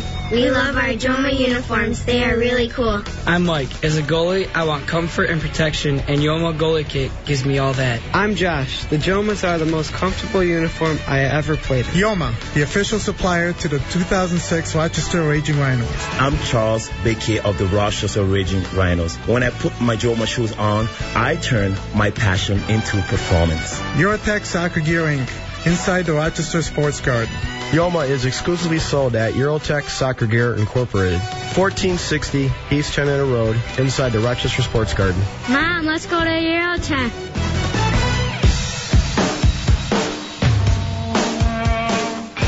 The Rochester Raging Rhinos are on Fickle 93.3 FM. Getting underway very shortly here for the start of the second half from Montreal. As the players coming out onto the pitch for the start of the second half, again, Montreal with a 1-0 lead, having scored in the 43rd minute. Lars Lisan coming up with the goal in the 43rd minute. Lisan, one of those that played in Syracuse for Coach Laurie Calloway a couple of years ago. It looks like maybe a couple of subs for the Rhinos, as Jonathan Steele and Mike Ambersley are both up at the midfield line, awaiting the paperwork from the fourth official to step onto the pitch. So a couple of subs for the Rhinos. Again, Ambersley and Steele will be checking in. As a look across the way for the Impact, at this point don't see any changes. Now in the second half, the Rhinos will be shooting in the net to my left, and Scott Battle will be in goal down to my right. Greg Sutton, who is out breaking a bone in his hand in the sixth game of the season, has been out the last 14, but returns to the lineup tonight. The top goalie in the league last year, and having quite a year last year, continued off to a great start this year before being injured.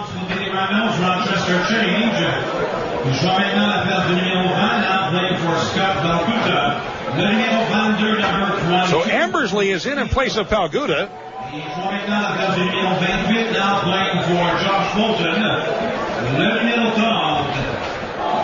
And Steele is in place of Bolton. So the Rhinos trying to gain a little more offense here. Again, bringing in Steele in the 45th minute, and Ambersley. And then taking out the defender Palguda and the defensive midfielder Josh Bolton. So the Rhinos trying to go for it to get back in this game, putting what offense they can on the pitch. And now again, the Rhinos will be shooting the net to my left. Rochester taking the kickoff for the second half. Delicate and Howes set, and here we go. Howes with the ball, plays it back, his own 35, and off of the left wing side, played to the middle by Kraft for Lines. Gives it off to Bansu, moves back in a central defensive role. And while Bansu is in the middle of the defensive row, and a pass out to midfield, picked up and brought away by the Impact. Switch to the center circle off of the near wing, up the right side. It's carried by Braz, and a pass toward the middle, but tipped aside again. And it's Merck to play it aside, picked up by Sellis with a left foot cross, but blocked away by Lines, and rolls out toward midfield. Z. Roberto back, a long chip up the right side to the end line. Wilson, but that's headed away out the near wing, and the Rhinos have it back. Into the middle, but the pass behind Ambersley is picked off, brought forward. Mert takes a shot, tipped off a leg, one hopper in, scooped up off his 6 by Vallow. Off of the ball, and they'll throw it off in the far wing. So the Impact getting a shot away to start the early goings here in the second half of play. Cross midfield, Ambersley rolls it forward. Delicate, one touch to the outside on the right wing. Long chip down in front, but Howes, as he's bumped, it's deflected away back to midfield. Lines will switch it off on the left wing side. Lead ahead up the left wing and on the near wing. Rod forward, a long cross down in front. And it comes out around the 20. Played back on the near side once again. Sellis able to tip it across midfield, but it'll get away from him, roll out of bounds. Throw it to the near side for the Rhinos at midfield. On the throw in, Kraft for Lines. Drives it ahead. As he's pulled down, the foul is called, so a restart for the Rhinos. Just across midfield, down around the Montreal 45. We're in the 47th minute here in Montreal, and a 1-0 lead for the Impact. Lines waiting for the players to position. Not Lines, but rather Kraft goes long to the back corner of the 18, flick toward the net, but not enough on it. As it's out over the end line, and a goal kick for the Impact. Montreal goal kick. So again, the Rhinos having absolutely no luck over the years here in Montreal, and right now not having much further luck this evening, as they haven't won a game here. And going winless in the last 15 games here, including playoffs, and having not even scored a goal here in Montreal since the year 2000. Cross midfield, tipped away to the outside by Burtz, off the right foot, out of bounds, throwing across the way for the impact. I'm 45 yards out to throw in along the far wing. Knocked down again, rolls away and out. Another throw in, this time as the impact will move 10 yards further, around the 35. On the throw into Biello, dropping him back to Z. Roberto. Turns to his left, being chased there by Ambersley, spinning back in the middle, now switching through, but stepping in on it. Steele steals it away, gives a pass off the lines, gets tangled up, and then pulled down as Mert. But the foul, well, wait a minute, the ref's going from one direction to the other. He says foul's one way, then he says that the other. Finally decides that it's against the Rhinos. So it'll be a restart for Montreal. Just across the midfield circle into Rhino territory. Z. Roberto placing the ball 45 yards out in the middle. Sends a low kick down to the 20. Biello trying to tip it back. Tackled, but now brought away. Left-footed boot in. They score! A left-footed shot from 20 yards out. Taken by Mert. He nails the upper left corner. Battle couldn't get to it, and Montreal now with a 2-0 lead. The Impact moving out to a 2-0 lead. Scoring here in the 49th minute. And certainly something the Rhinos didn't want to have happen was to go 2 down.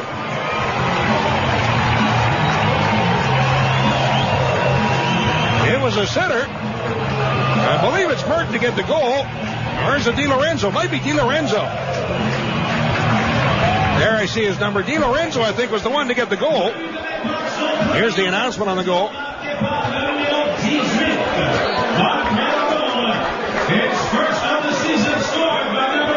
Yes, it is. Di Lorenzo gets his first.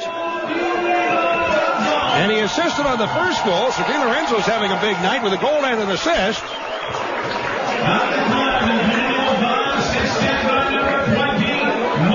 And Mauro Biello gets the assist. Foul is called on the near side and in Rhino territory. And the yellow card is issued to Ambersley. Ambersley gets the yellow card. So things kind of falling apart for the Rhinos right now. The caution issued in the 50th minute. And now a 2-0 lead for Montreal. Rods, pass in the center circle. Vincello with the left foot sends it forward. And underneath it, Burtz, the ball blocked up in the air. One big bounce aside, headed away. And off of the far wing after it. Ball for the Rhinos. Spins it across midfield. Big bounce, headed in the air by Pisolito off near midfield.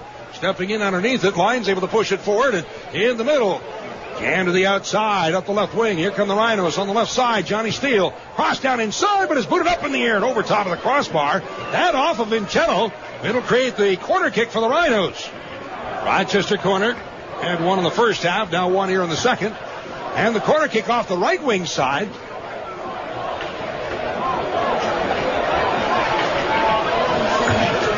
Wait a minute, the corner kick coming off the left wing. And it'll be taken by John Ball with the right foot and in-swinging kick. Low in the box, Sutton blocks it away out top. And then it's hammered in the air out the far end of the 18, will skip out of bounds. Throw it on the far side for the Rhinos. Howes leaving it there.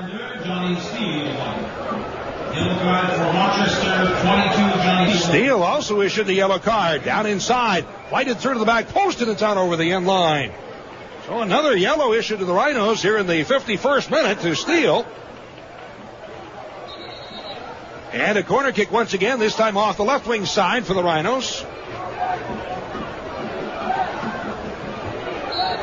To be taken by Ball. He goes short of the in ball to Lines, right back to Ball. At the end line, Johnny Ball looking for the cross, but is blocked away off of Z. Roberto and coming down out of bounds. Another corner for the Rhinos. Rochester now desperate to try and get something going as they trail 2-0. Ball with the right foot, this time a high tip Off of the far end of the 6, headed up in the air. Coming down as it's booted away off the foot of Murd in the air. Out of the 6, headed toward in front. Ball knocked down in front, spin around. House couldn't get the shot away. It's blocked by Sutton out top. Best opportunity of the night for the Rhinos, but couldn't finish. Right away up the near wing. Sellis on the right wing side across midfield. And as he gets tangled up with Steele, goes out of bounds. And a throw in for the Impact at the Rochester 35 on the near side. Throw in.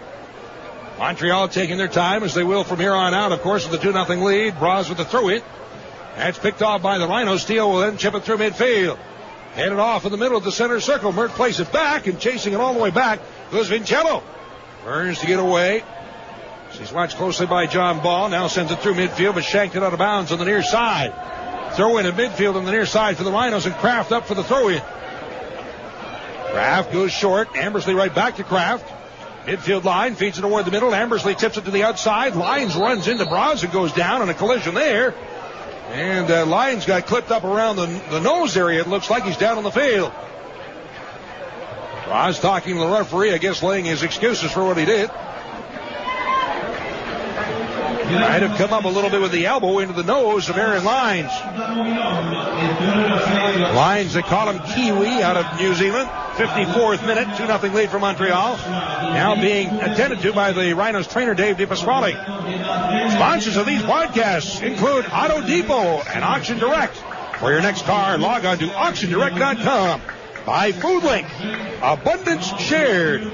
By the Farish Group. Relax and enjoy stress-free living in your Farish apartment. See them all at Farish.com. And also brought to you by Free Time Magazine, Western New York's art and entertainment guide. All of those sponsoring these broadcasts all season long, making the broadcast possible. Lyons is still down the field, now sitting up. And again, he's up around his nose or forehead area. Got dinged pretty good in a collision with Adam Braz. And he's a little shaky as he's being helped up to his feet. And coming off the sideline, I don't know if he knows where he is or not. He's being directed over to the bench to sit on a chair. So the Rhinos a man down at the moment. You see if there'll be a substitution. They're putting an ice bag on the back of his neck, so looks like Lyons got dinged pretty good, and we might see a substitution. Yes, we are. Charles Becky, a former Montreal Impact player, coming onto the pitch now. So Becky is in here in the 55th minute as Lyons is out injured.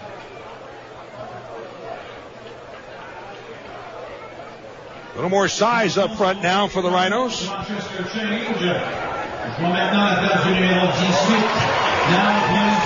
right.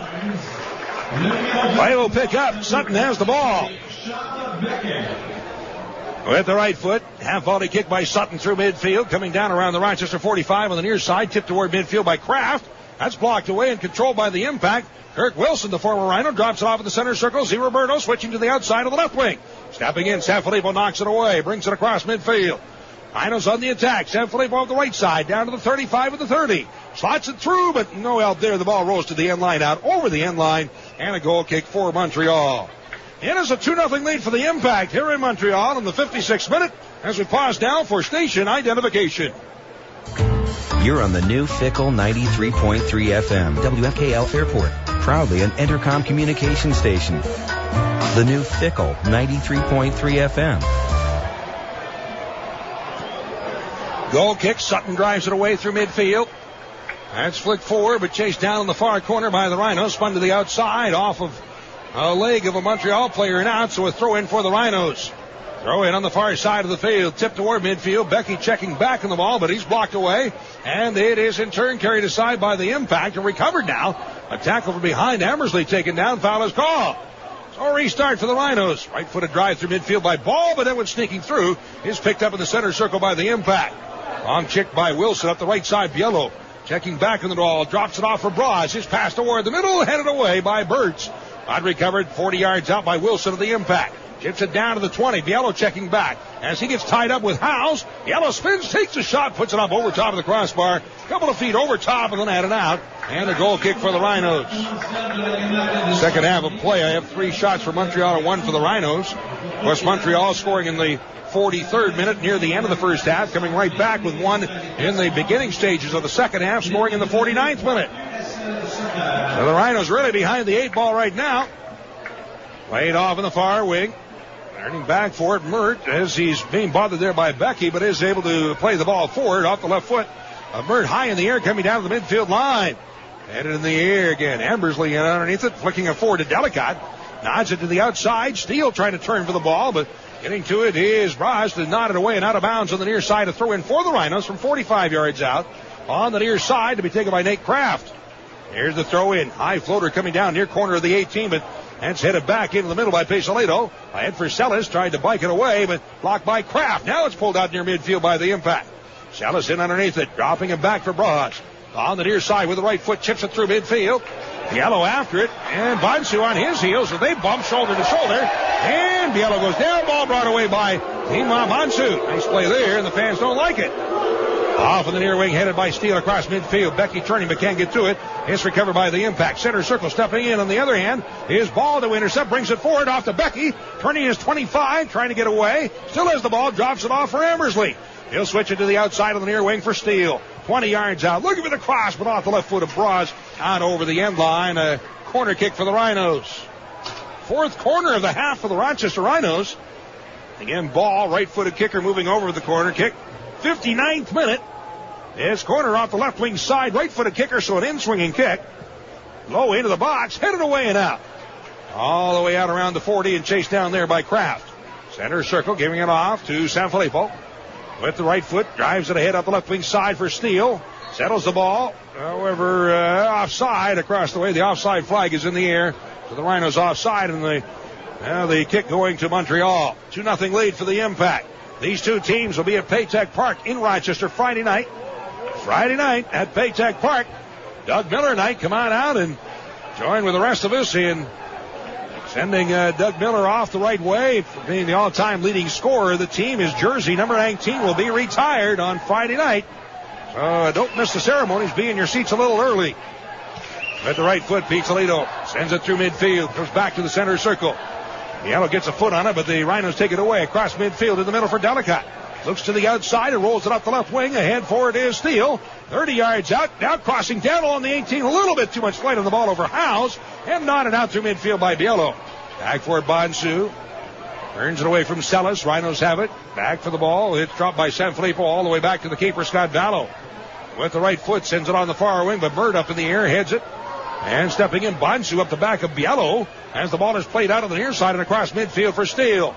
Rhinos on the attack. Steele, long cross down in front, but way in behind offside is Ball. The whistle blows. Rhinos actually, I think, had a couple of players, Delicott and Ball, were in behind and offside. Restart for the Impact. Sutton placing the ball at about his 20 as we're now in the 61st minute. 2-0 lead for the Impact. Sutton with the right foot. Line drive kick through midfield. Coming down around the Rochester 30 on the far wing. Blocked forward by Ziraberto, but in turn underneath it, Sanfilippo, but that's taken right back by the Impact. Ziraberto at the far end of the 18. Rolls it along. Roller in. Bello gets the left hand on it to punch it wide and out over the end line. Sellers with a shot going for the right post, the back post, and Bello just barely gets his hand on it. Corner kick for Montreal. This will be off the right wing side.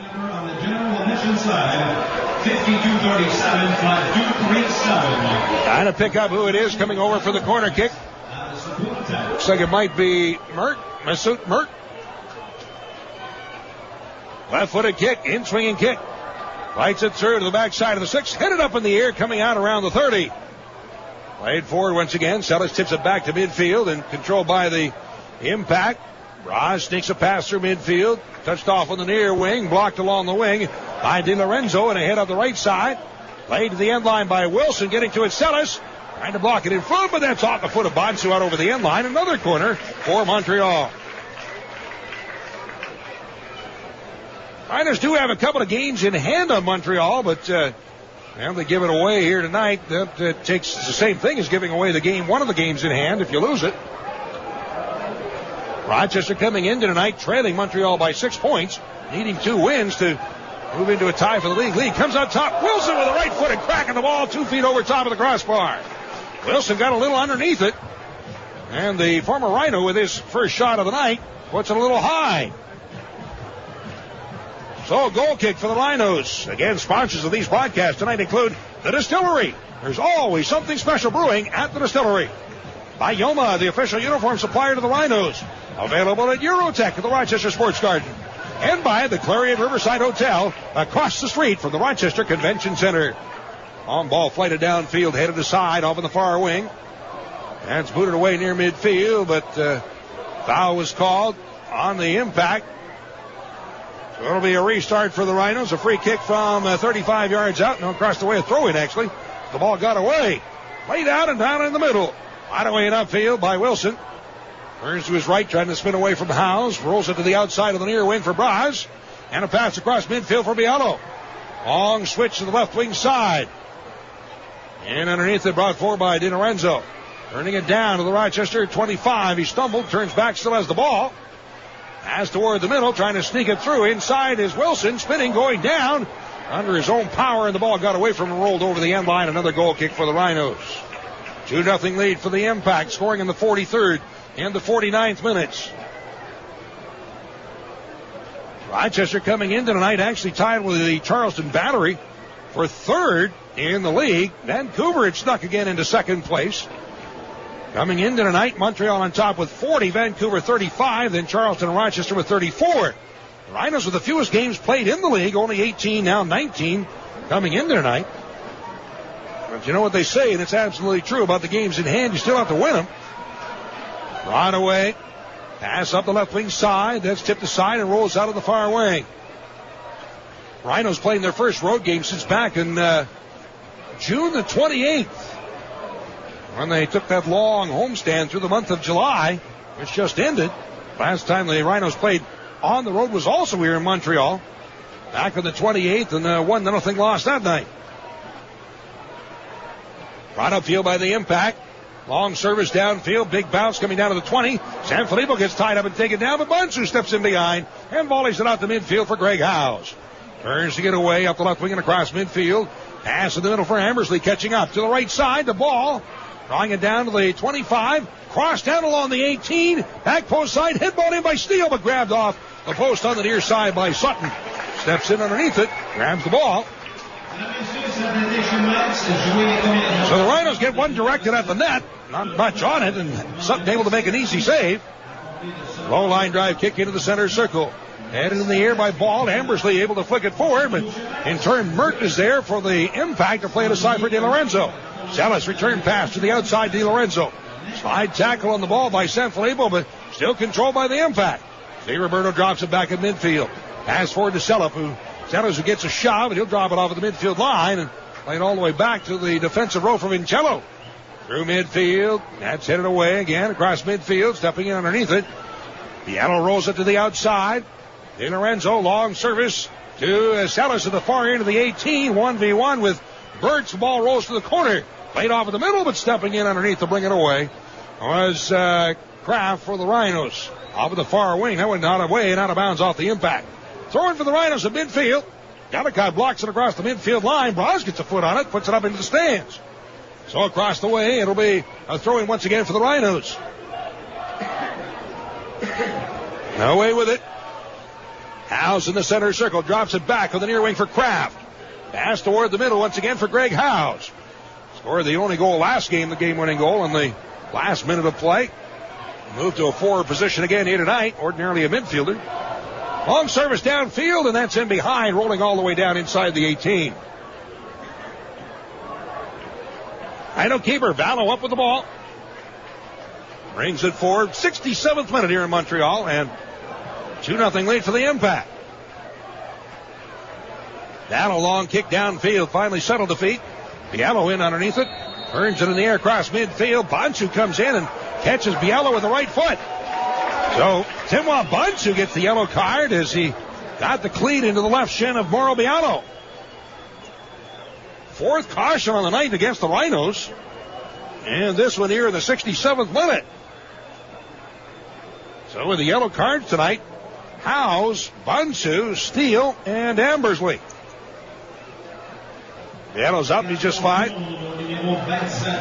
Free kick for the Impact, their own side of midfield. Pisolito will take the kick for the Impact. With the right foot, plays it through midfield. Drop back, taken away by the Rhinos. Delicott turning it upfield, tried to sneak it through to Becky, but had to score for the ball, couldn't get to it. Then it's jammed away and up into the stands by Montreal. Rhinos have made 3 subs on the night. Impact have not made a sub as of yet. Right down inside the 18, Impact with the ball, driven out to midfield for Biello.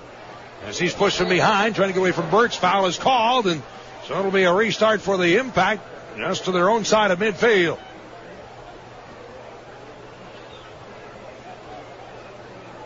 Two teams will be in Rochester on Friday night at Paytech Park.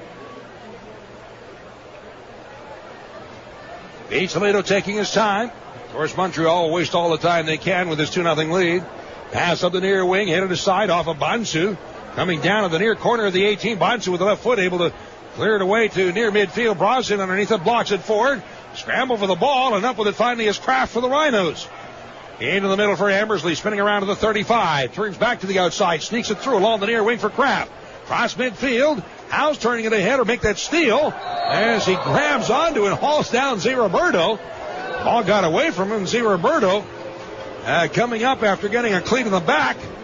Referee Dominic Scully over to talk to Jonathan Steele, saying pretty nice tackle there, young man. Grab onto his shoulders and trying to rail him down. All right, another restart for the Impact. With the right foot, Pisolito low through midfield. Headed in the air by Kraft. Nodded forward by Sanfilippo for Howes, turning back for the ball. On the far wing, Sanfilippo again.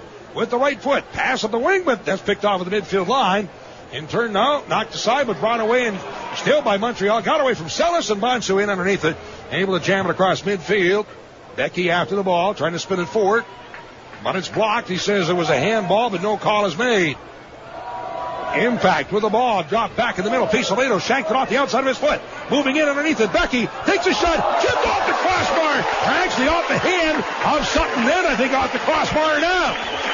So Becky got a shot away, going for the upper right corner. Sutton got a hand on it. It'll be a corner kick for the Rhinos. Off the right wing side. So close, but still no cigar for Rochester. As Sutton got a hand on it. Here's the corner kick. Low in the box. Headed away and out. On the far side, turning back, chasing it down is Kraft. Plays it up the right wing side again along the far wing. Cross down inside, but blocked away out the far end of the box by Di Lorenzo. Pushed ahead. Tackled away by Howes momentarily, but still the Impact regained control. Bringing it forward to near midfield. Di Lorenzo and across and in behind is Biello, but ball rolls away and out of bounds. Throw in for the Rhinos, their own side of midfield. 71st minute here in Montreal. And a 2-0 lead for the Impact. Throw in on the midfield line for Embersley. Drops it back his own side of midfield. Sanfilippo will switch it off on the left wing side. Kraft across midfield. Turning back to the ball, Steele 1v1. Able to drop it off once again, but that pass picked off. Carried away by Wilson for the Rhinos. Then he's sandwiched off the ball. Rolls loose at the midfield line. Continuing on to Roberto. And he's turned and taken down by Howes. And the ball knocked off his foot. Rolls back Sanfilippo with the right foot. Pops a high one across midfield. Headed back into the center circle. Di Lorenzo will roll it to the outside on the far wing. Stepping up with it. It's played across midfield by Vincello. And continuing on into Rhino territory once again, Di Lorenzo. Has a goal and an assist on the night. That went out of bounds, gets away, throw in for the Rhinos. Back to Sanfilippo along his 25, turns it to the outside again. Off the wing ahead for Ambersley. Turning ahead to the midfield line. Sends a pass off of the right wing side, and moving in on the right wing is Ball. Goes for the net on the short side, but put it out over the end line. Looked like he was trying to catch the keeper. Sutton maybe cheating a little bit away from the post. Well, they say that Sutton did get something on it, evidently, because it's a corner kick for the Rhinos. So off the right wing side, Rochester will have the corner. Right footed kick out high. Played it all the way out around the 30. Steele settles it with the left foot. Stepping in, takes a crack at the ball, but puts it off of DiLorenzo out on the near side. Throw in for the Rhinos. Kraft, the throwing, gets the ball right back. On the near wing, trying to sneak away, and pulled out the left wing by Steele. Down to the 10, cross along the 6 in front. Off the foot of Pizzolino, up in the air, coming down in the near corner. And away and out top, Sellis in underneath it. Trying to push it forward, but got away from him. Rolls out of bounds, and a throw in on the near side for the Rhinos. Kraft quickly in for Ambersley. Turns toward the middle, but then he's blocked off the ball by Mert, and it's brought away and upfield by Sellis. Into the center circle, slots it through. Too far ahead for Biello. Pulls down the battle of the Rhino keeper, and then he'll push it aside. Sanfilippo across midfield, up the right wing for Ball. Rhinos on the attack, trying to get something going here. Snuck through, far in, right foot kick, Delicott, knocked down, comes loose, rolls it to the outside, crossed along the 18. Ambersley settles the ball, can't shoot. Off the near end line, it's Steele, but puts it off the foot of the defender, browsing on over the end line. Corner kick for the Rhinos. So Rochester mounting a bit of an attack. And the corner off the left wing. Ball low roller on top. Ambersley takes a first time crack at it, but couldn't block it through. Off of the far wing, picked up again by the Rhinos. Turned up the right side, gets away, and rolls out of bounds.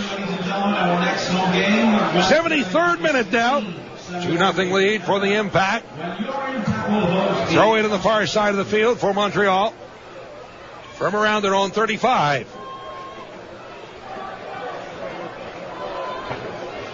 Rhinos step in to knock it away. Whistle is stopped play, however. Foul is called on the Impact.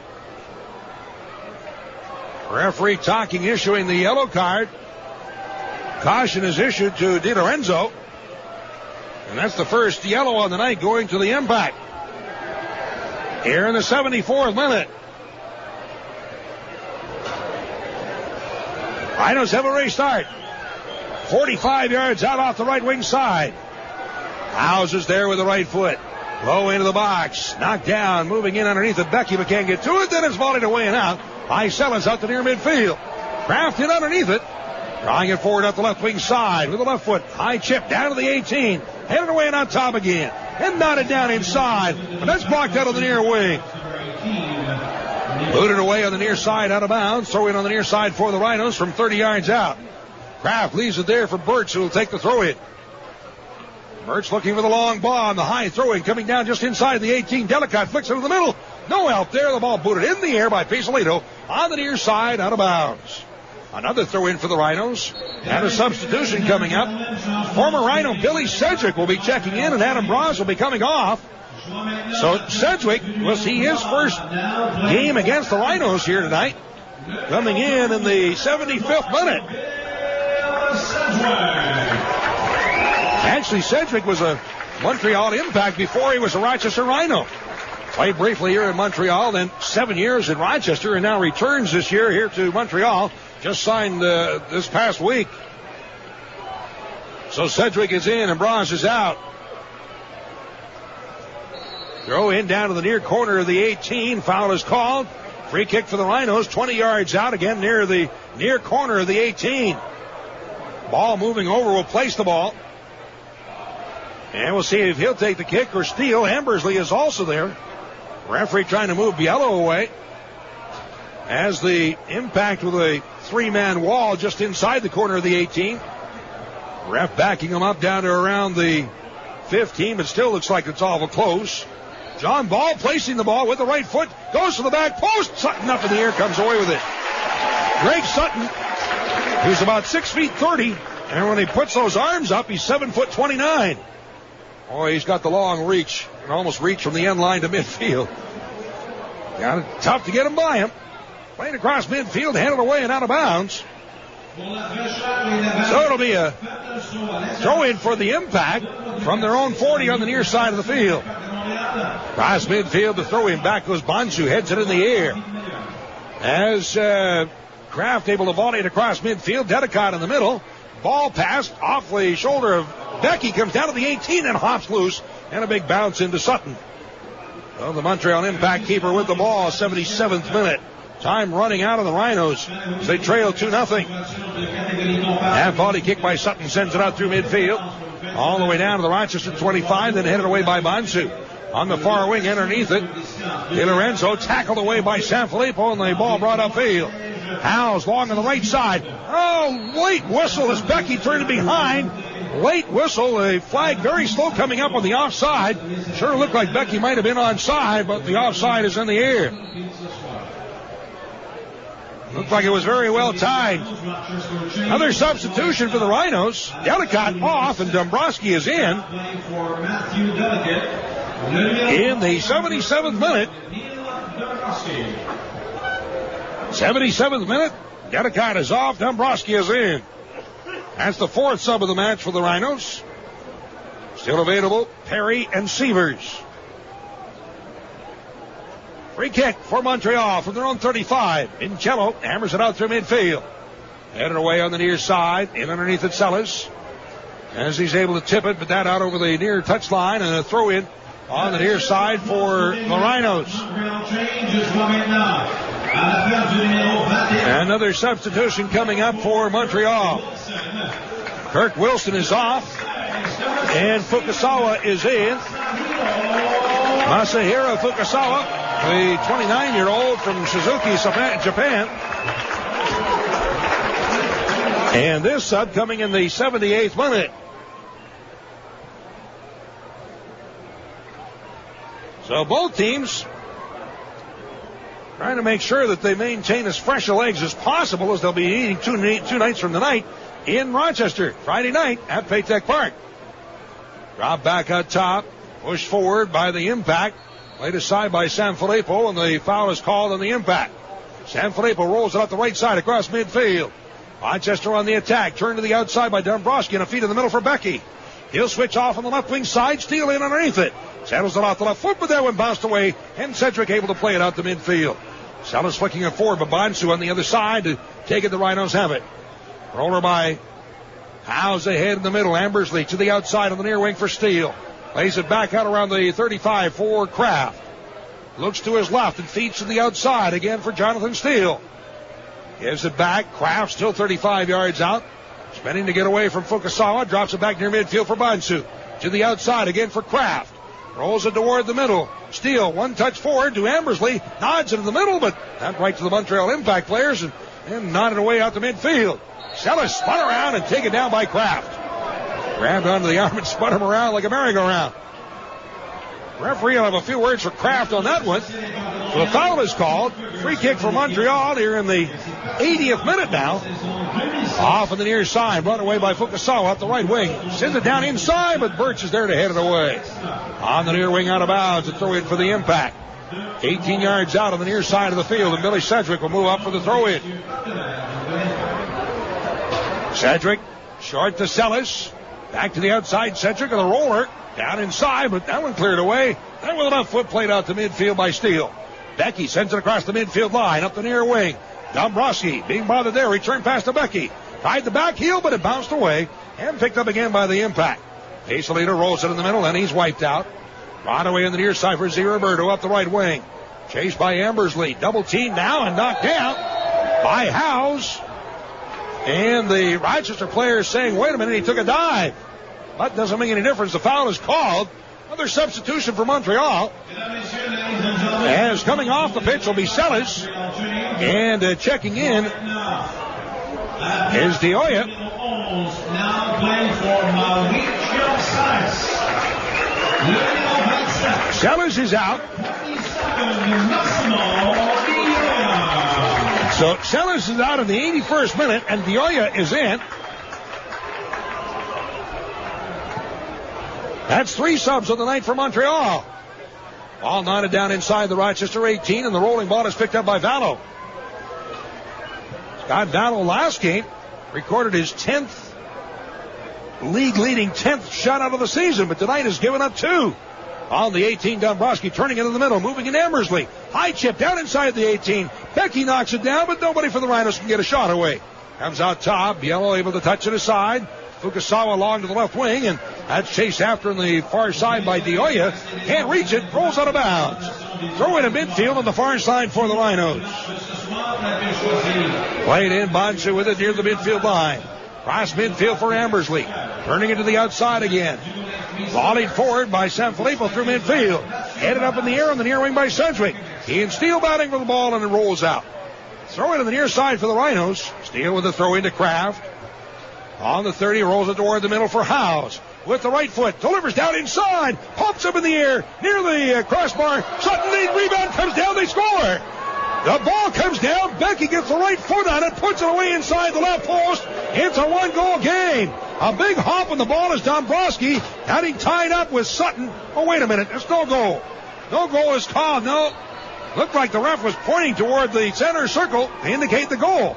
But he said no goal. Foul was called. And so it's no goal. I thought the Rhinos had finally scored one here. Well, Dombrowski pushing it ahead. Up the right wing side. Chased after far into the 18 after it goes ball. Near the end line. Overruns it. It's taken away. Carried off by the Impact. Well, it certainly seemed to be the indication that from the referee as he pointed toward the center circle that it was a goal. But I guess what he was saying was a foul was called. So no goal. Still 2-0 in favor of Montreal.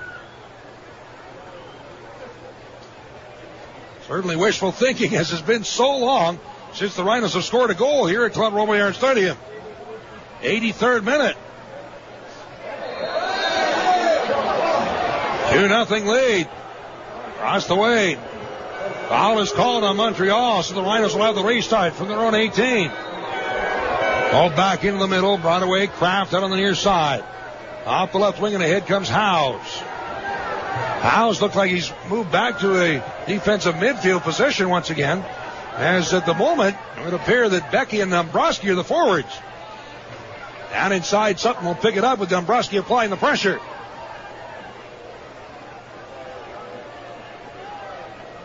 All right, Sutton with the right foot. Half volley kick, fights it through midfield, coming down around the Rochester 30. Headed in the air by Birds out the far wing. In underneath it, Sanfilippo volleys a high floater coming down to the center circle. Becky checking back, able to flick it forward. However, in behind is taken away by Roberto, the Impact. Pass ahead for Biello. Captain of the Impact pushing into the outside of the near wing. Sedgwick rolling into the middle. However, taken away by Kraft. Rhinos recover the ball. Heat ahead. Ambersley turns, drops it back again. Up the right side comes Sanfilippo. As he approaches the center circle with the right foot, delivers through and off on the near wing. For Steele, heads it off in the middle. However, Pizzolito there to recover the ball for the Impact. On the near side, Fukasawa across midfield. Checking back on the ball, dropped off. Dioya for Sedgwick. High chip downfield. Big bounce coming down inside the Rhino 18. Battle out to grab it. 85th minute. Time running real short now on the Rhinos. High floater by Vallo. Just across midfield. Headed in the air, back across midfield by Murd into Rhino territory, but Birch is there. The first time it away, and in turn, that's volleyed downfield into Rhino territory. Big hop of the 18, headed away by Vallo for his defender, Timwell Bonsu. That was Roberto applying the pressure. Right up the near wing, or rather Dioya. Now across midfield for Becky, trying the backheel flick, but missed on it. And it rolls all the way down to the Montreal Impact, recovered by the Impact. Pizzolito through midfield. Howe stepping up to block it forward for Ambersley. Pass in the middle for Ball.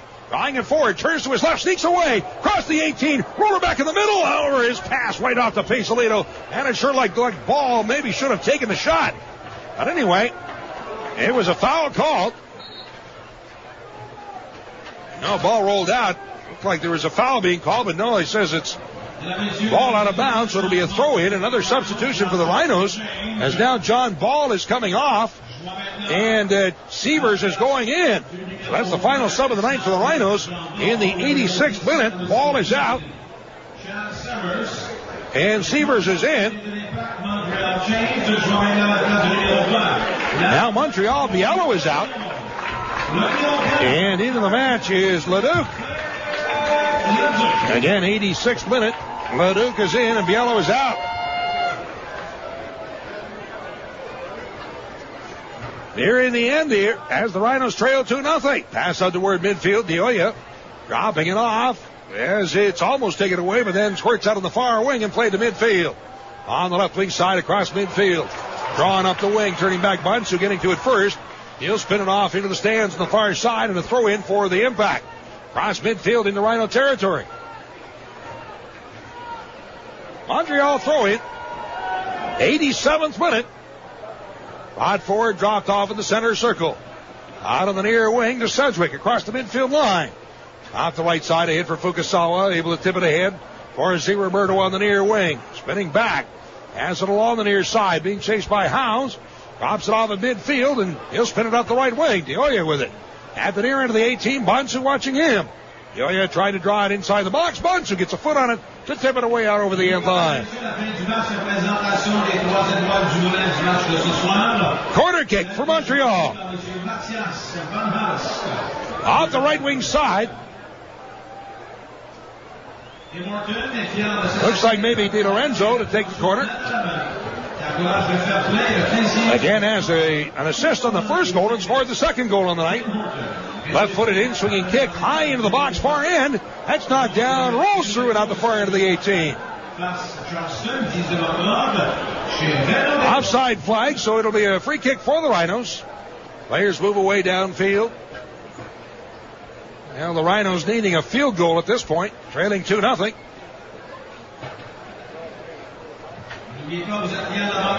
And now into the 88th minute. Dallow setting the ball. And with the right foot, drives it away through midfield. Out goes Becky, couldn't quite reach it. Headed back to the midfield line. Drawn across midfield by Fukasawa. Trying to sneak it through, turns to his left to get away. Still has the ball, being chased now. Inside the far end of the 18, trying to take a shot, but blocked away by Sanfilippo. Comes down to the far corner near the end line and rolls away and out over the end line. And off of Sanfilippo, so a corner kick for the Impact. 8th corner of the night for Montreal. And this will be taken off the left wing side. Impact taking plenty of time, getting a player over there to take the corner kick.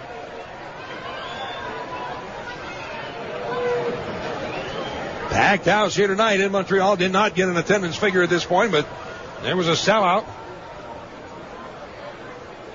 They've done a great job in the attendance here this year. High floater through the 6 out the near side and nodded away out of the box. Shot toward the net, but blocked away again. Chased after on the near side. Montreal after the ball, turned toward the middle by Leduc with the left foot. Goes to the back post, flighted through and not over the end line. Goal kick for the Rhinos. Ball rolls underneath the sides once again, so the Rhinos, Dallow finally able to get the ball. Trying to get the restart going as quickly as possible. Brought away off the right wing. Rhinos need 2 goals in a big hurry as we're now in the 90th minute. Right through midfield, but blocked away, and then up in the air. It's pushed down inside the 18, rolling to the end line where Sutton stops it. Becky applies pressure, so Sutton picks the ball up. Brings it forward. Greg Sutton, his first game back after missing 14 with a broken bone in his hand. Picked right up where he left off. High floater downfield. Of course, the team he has in front of him helps out quite a bit too. Bonsu. Long service downfield once again. Toledo heads to the side, out on the near wing. Dombrowski after it, tangled up with Fukasawa, and Dombrowski goes down. The foul is called, and it'll be a free kick for the Rhinos, 40 yards out off the left wing side. Steele to take the restart kick. With the left foot, drives it for the right post. Up in the air, Sutton is taken down as he got tangled up. And Sanfilippo knocked him down, and the foul was called. So a free kick for the Impact. Keeper Sutton, they kick the ball to Sutton. He just turns the other way, watches it bounce out over the end line. Of course, still waiting, wasting as much time as possible. 3 minutes of stoppage time. The clock is stopped at 90. So 3 minutes of additional time. Sutton finally gets the ball, placing it at his 15. And with the right foot, drives it away through midfield. Coming down to the Rochester 35. Headed away by Sanfilippo to the midfield line, but settled by the Impact. Pass toward the middle. Cleared away. And still controlled by the Impact. Long chip up the right side. In underneath it, Fukasawa as he's chased there and then pulled over by Steele. Foul is called. On the restart, here come the Impact to the end line. Fukasawa looking for the cross down inside. Locked away out the near wing. Sedgwick in underneath it. Tips it off toward the middle. Leduc with a roller ahead, but Howe steps in for the Rhinos. Ahead for Severs. Pass in the center circle, but that's picked off and recovered once again by the Impact. Severs' tackle on the ball takes the Montreal player down. They both get up, and a foul is called. It looks like it was Lisani was taken down. So a free kick for the Impact, brought away by Z. Roberto. from 30 yards out. Drops it back near midfield for Sedgwick. With the left foot, jams it to the far end of the 18, knocked down, and rolls away to the end line, and DeOya won't get to it. Out over the end line, a goal kick for the Rhinos. Sponsors of these broadcasts include the Personal Health Approach, Rochester's upscale health club at 3450 Winton Place.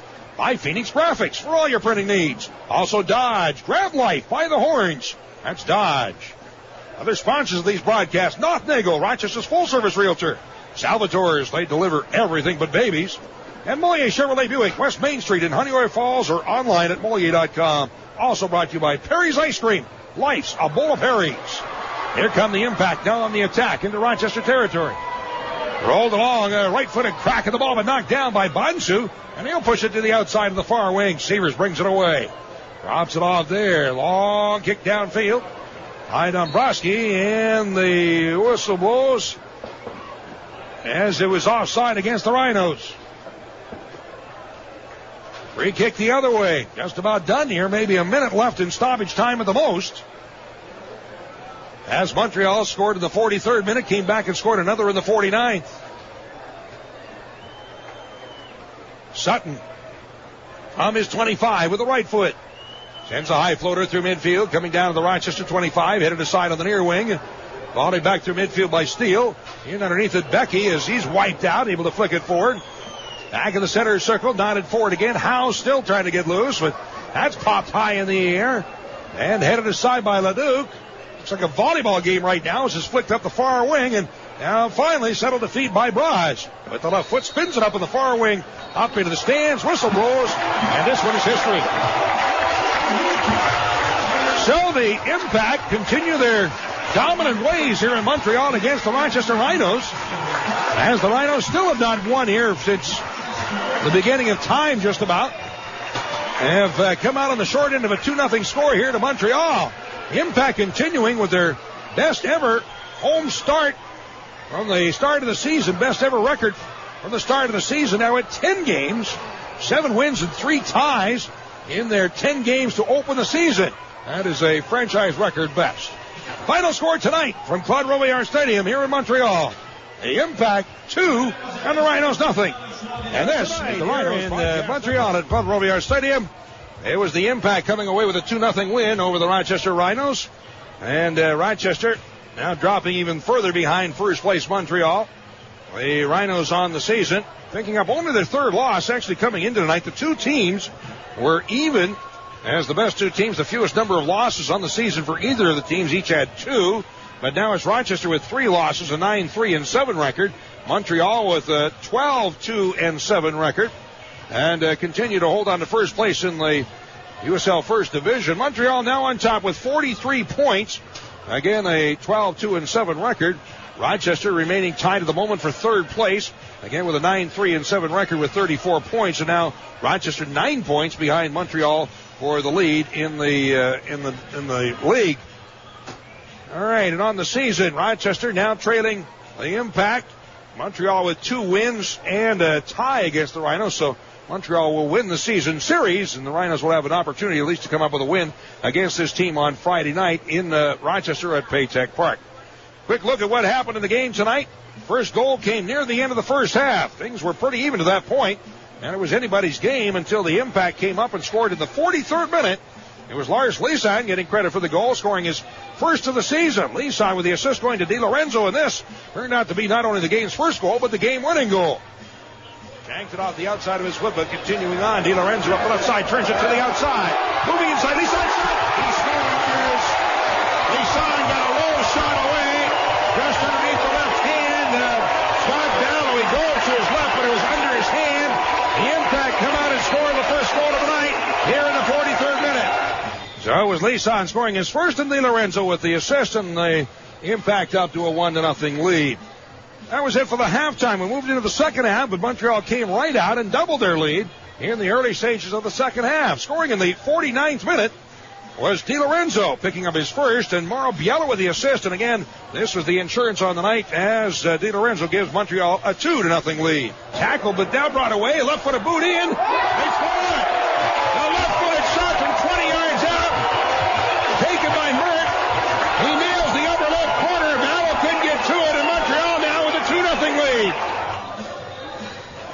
And it was actually DiLorenzo scoring, and that was his first of the season, with Biello assisting, and the Rhinos taking a 2-0 lead. Stats in the game, unofficial stats. I had Montreal with 10 shots and the Rhinos with 5. Corner kicks, Montreal 8 and Rochester 7. Offsides, the Rhinos 5. Montreal not offside on the night. Again, those are the unofficial stats on the night. And Scott Dowdle with the loss, his record now 9-3-7. At the other, Greg Sutton with the victory, has a 4-1-2 record and picks up the shutout here tonight. All right, coming up next, the postgame show is Joe Giuliano. We'll be taking your phone calls here in just a couple of moments. And then, of course, the Rhinos on the bus. They'll head home trying to get ready for Friday night's game now, as they'll be hosting the same Montreal Impact at Paytech Park. Again, a reminder, it's a big night Friday night at Paytech Park, as the Rhinos' all-time leading scorer, Doug Miller, will have his jersey retired. Number 19 jersey will be retired. So a big night, big celebration, with post-game fireworks and everything going on Friday night at Paytech Park.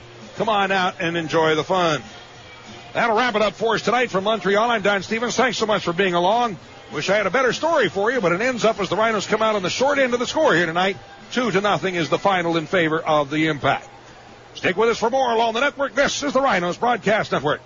Welcome back to the Rhinos Broadcast Network. If you were listening to the game with Don Stevens from Montreal, not good news as the Rhinos falling to the Montreal Impact 2-0. Other game tonight in the USL First Division, currently in stoppage time, Puerto Rico at Charleston. They are tied at 2-2. We'll have the final as that comes in here tonight on the Rhinos postgame show.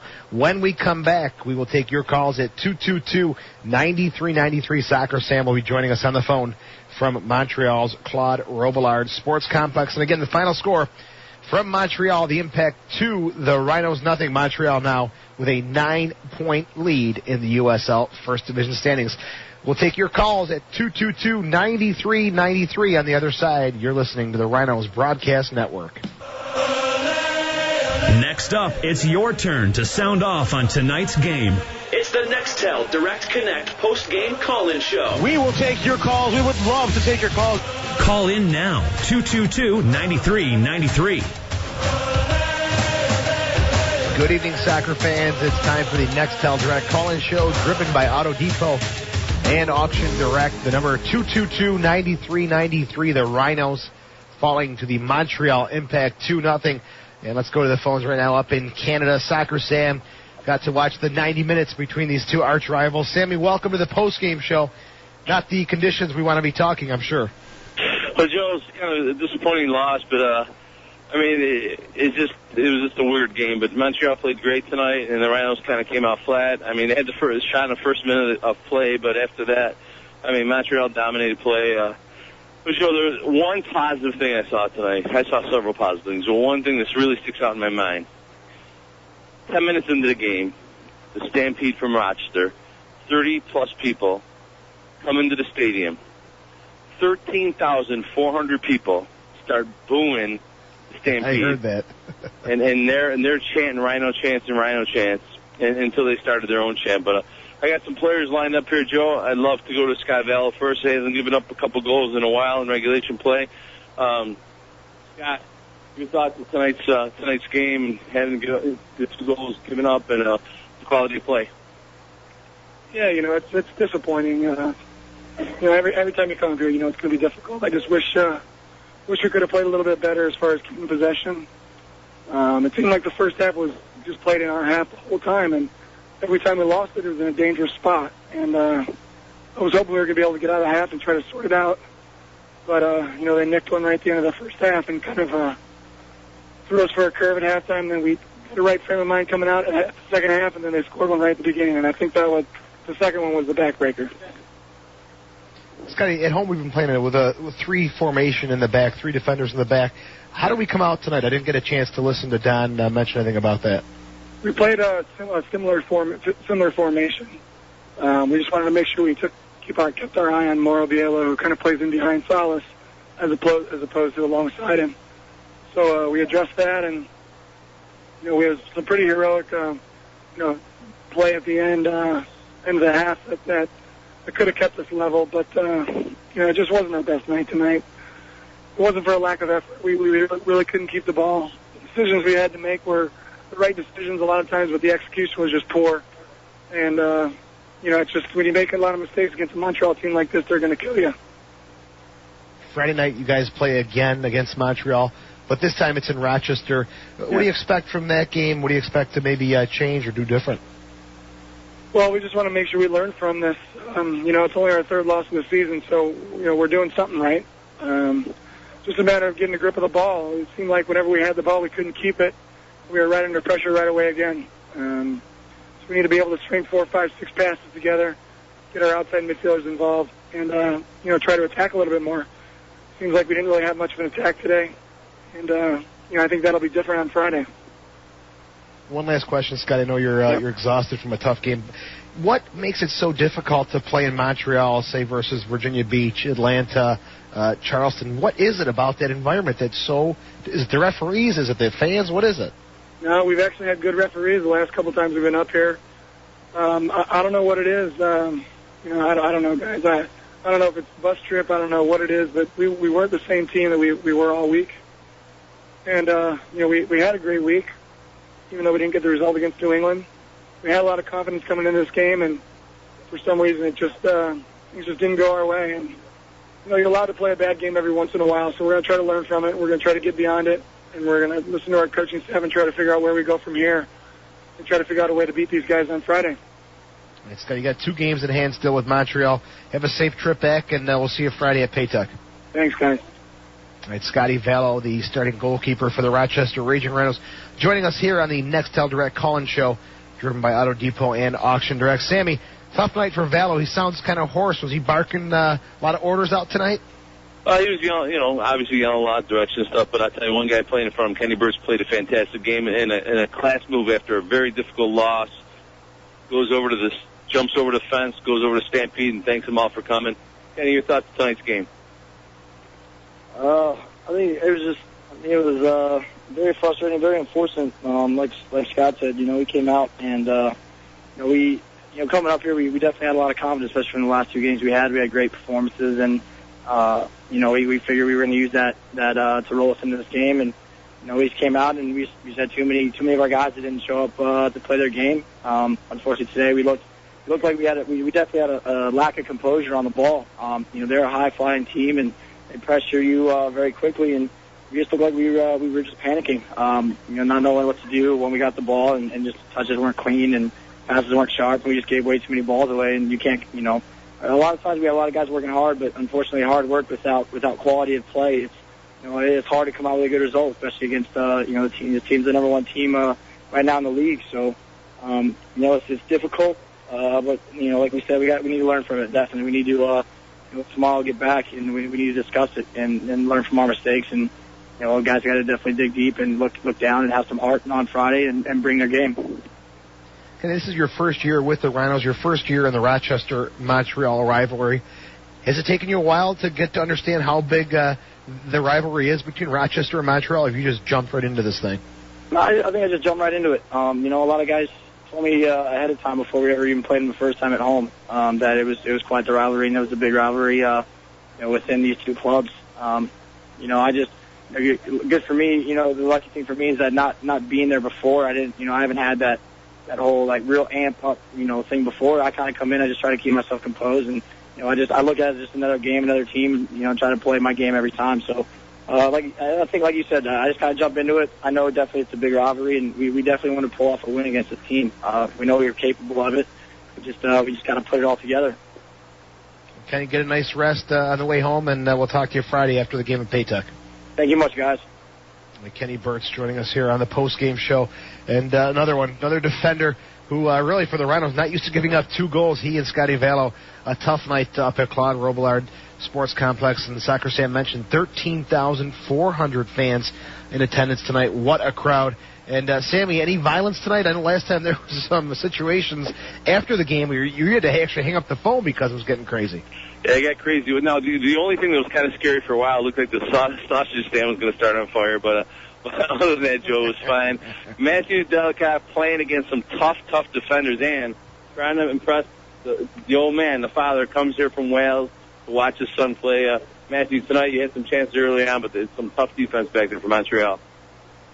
Yeah, those guys at the back there, they're big, experienced, great defenders. So it's always tough playing against these guys, and that's why they're renowned for their defensive play and getting shut out. We as a team don't want to be shut out any game, so it's very disappointing. Coming up here not getting a goal, whether it's me or any of my teammates. Matthew, from listening to the broadcast tonight, kind of difficult to tell what was going on, but in the last 12 games, Rochester's 0-10-2. Kenny Burtz and Scotty Vale said Montreal came in with a lot of pressure. Did that prevent you from seeing the ball out? Because we didn't hear many of the forwards' names called throughout the match. Yeah, we're, it's our job to try and hold the ball up and obviously have shots and chances, and I think I had a shot in the first minute, and that was the only chance I had of the half. I don't even know if we had any other chances other than that. So they came out to us, putting us under a lot of pressure, just making it real tough for the forwards to find the ball. And when the midfield and are under that much pressure, it's tough for them to put in a quality ball for a forward to hold up. And then of course the attack breaks down. You're not even going to get a chance to have a shot or put a cross in. So it's very frustrating. But we've got to overcome it and try and figure out what we can do to change that, and not get shut out in games like this. You played with Richmond last year. This year you're with the Rhinos. When it comes to playing Montreal, is there a big difference between Richmond and Rochester against this Montreal team? Yeah, I know it's a bigger rivalry. Obviously Rochester Montreal is always a big rivalry. But whenever you play a top team, Montreal's top of the table right now. Whenever you play a team like that, you always want to do well. It's just like playing back home. Everyone wants to beat Chelsea or everyone wants to beat Man United, and Montreal. And I think Rochester are two of those teams where when you get games, you want to win those games. So, of course, when you have two teams that are one of the best two teams in the league, it's always a big game, and everyone's fired up for it. Soccer Sam mentioned your father is here from Wales. When did he get in? How long is he here for? And will he see you play in Rochester? Yeah, he saw the Atlanta game. He came in Friday, actually flew into Toronto and then drove up to Rochester, saw the Atlanta game, and drove up to Montreal today to see the game. And he'll be there Friday for the next Montreal game. So hopefully I'll get him a goal and we'll get him a win on Friday. He should be proud of you, Matthew. You've had a great performance so far. Keep it up, okay? Thanks very much. Matthew Delicott joining us here on the post-game show. And the number again is 222-9393. The Nextel Direct call-in show driven by Auto Depot and Auction Direct. Looking at some stats from tonight. Sammy, Montreal, 10 shots to Rochester's 5. 8 corner kicks for the Impact, 7 for the Rhinos, and 5 offsides for the Rhinos, none for Montreal. And Sam, it was 1-0 at the half. They scored. I think the goals came at the worst possible times in soccer. The last 5 minutes of a half, or the first 5 minutes of a half, and Scotty Vale said that second one right at the start of the half was a backbreaker. Joe, definitely. I turned around to Matthew Ford after they got that goal right before halftime, so that's not good. And then boom, they come right out and it happens again. Man, I got some playing time in the second half. It was the man of steel, they call him Johnny Steele. It's tough coming in there. Just the offense wasn't clicking the way you're used to seeing it clicking. Johnny, your thoughts on tonight's game, my man?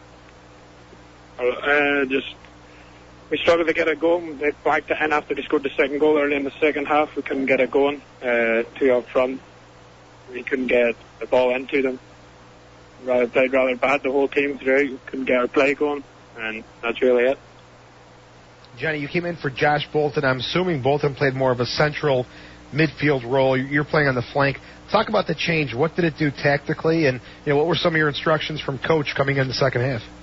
It was just go out and make a name for yourself, but it's hard whenever they score such an early goal at that stage, They scored as soon as we came out in the early second half, so then they just packed it in, and we never got a chance to open them up. Maybe if it was 1-0, we might have got a few chances, and it was pretty bad. You got these guys again on Friday. What's some of the immediate talk in the locker room? You guys chomping at the bit to go at these guys at your home park? Yeah, well, straight away, Fallow and all the guys were saying, we got a chance to make it right on Friday and then go in with 2 games in hand then and get it back even in points and be joint top of the league. But we got Friday straight away, so we can get this over and done with on Friday and make them look bad, hopefully. Let's hope so, Johnny. Thank you for your time tonight, and have a safe trip home. We'll talk to you on Friday. Very much. All right, Johnny Steele joining us here tonight on the Nextel Direct Call-In Show. Sammy, Johnny Steele came in for Josh Bolton, Penfield favorite, and Josh Bolton played 45 minutes. Was he a defensive midfielder in the game? Yeah, Josh started off as a defensive midfielder. I thought he held his own. It's just, you could tell, though, he needs a little more time maybe in the middle there. He gave up. He played against a team like Montreal, 13,400 people. Overall, I thought he played great, but the second goal, obviously there was a little communication problem there, and they got their goal, Joe. But I thought overall he played great as a defensive midfielder.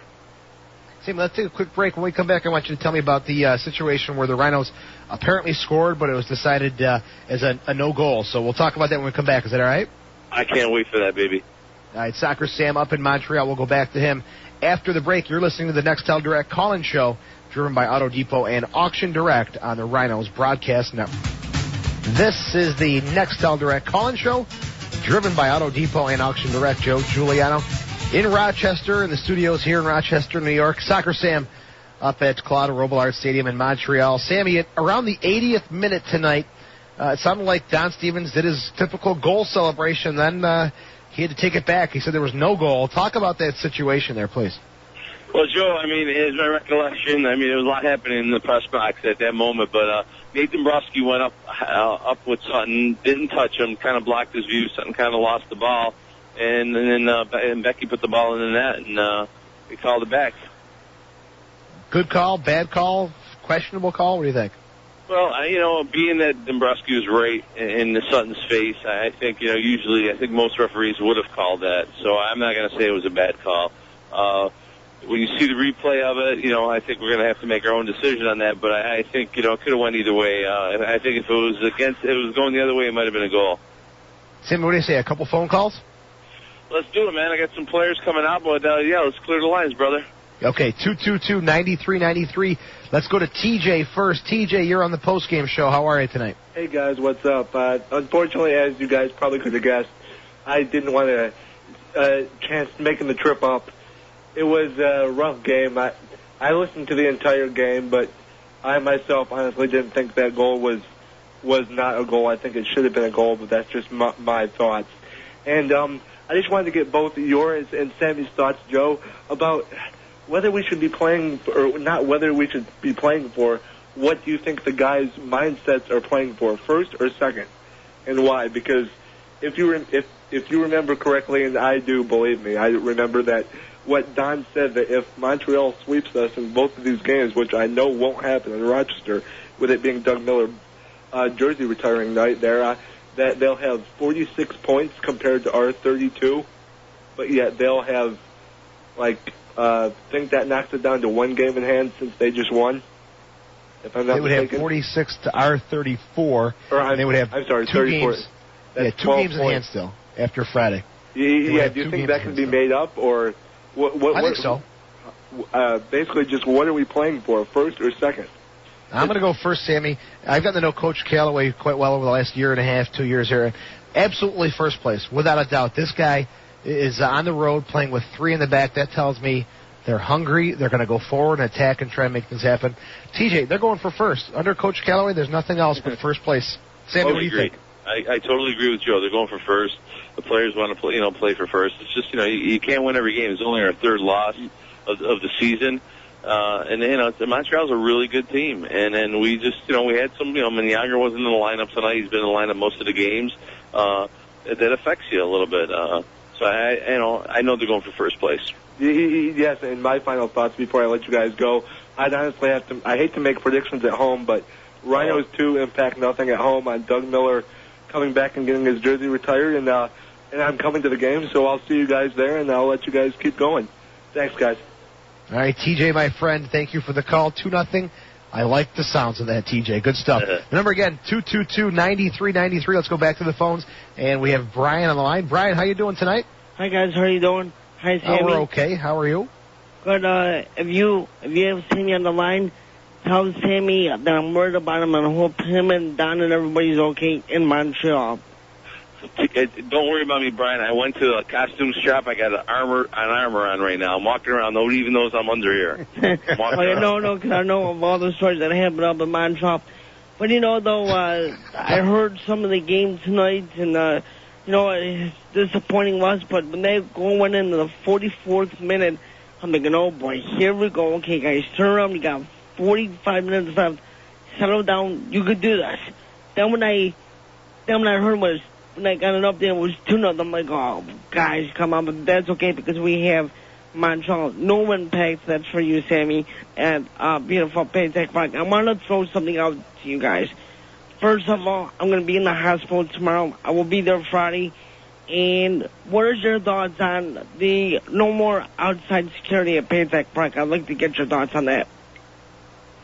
Well, I think it's at Frontier Field, isn't it? I read the article. If you're referring to today's article, it was at Frontier Field, not Paytech Park. Well, they're also saying that might happen also at Paytech. Did it say that? I didn't read that, Brian. I wouldn't worry about it. There hasn't been any incidents. I think it's as safe as could be. There's 13,400 people here tonight, and I don't see very many security guards or policemen out there, so I think you'll be fine, buddy. And, Brian, I got to tell you, I walked around, I saw some people listening to broadcast, and it wasn't Don Stevens. I asked this one guy who he's listening to, and he said Brian Quarter. So you're worldwide, brother. Thank you, Soccer Sammy. Thanks, guys. All right, Brian, buddy, thanks for the call tonight. Sam, let's get back to your comment about you got armor on? I'm sorry? You said you're wearing some armor to protect you? I got one of those costumes, man. I'm like an armored guy walking around. Armored guy? You probably look like a tank walking around. I had to get that in. That wasn't nice, but it's true. I had to get that in. I love you. You know that. The number here again. I melt this metal. You know how much money I make? The number again is 222-9393. Soccer Sam made the trip. You went up to Montreal today, correct? I left today around 10:30 with Matthew Ford and made the trip. And, unbelievable. Joe, it's a long trip with a lot of traffic. First time I've ever caught this much traffic, and we barely made it to the hotel on time for Mr. Ford to do his own business. But we made it here, a couple little traffic jams, and I'm waiting right now. I got the eyes from Mr. Calloway, so we're gonna have Lori Calloway in a few minutes. He's going into the locker room to do a little business. I'd say before he comes on, let me ask you about this. I was surprised tonight that your buddy Weber, who's done a great job filling it for Sutton, he's kind of got a hot hand, didn't get to start tonight, but Greg Sutton comes back for the first time in 14 games. Your thoughts on his performance tonight? Yeah, I don't think Sutton was really tested. I mean, he dropped the ball the one time when Dombrowski got in front of him. I don't think he was really tested. I mean, he's their starter. He's their man, and I saw him warming up, and the way he was taking the shots, I had a feeling he was probably going to start.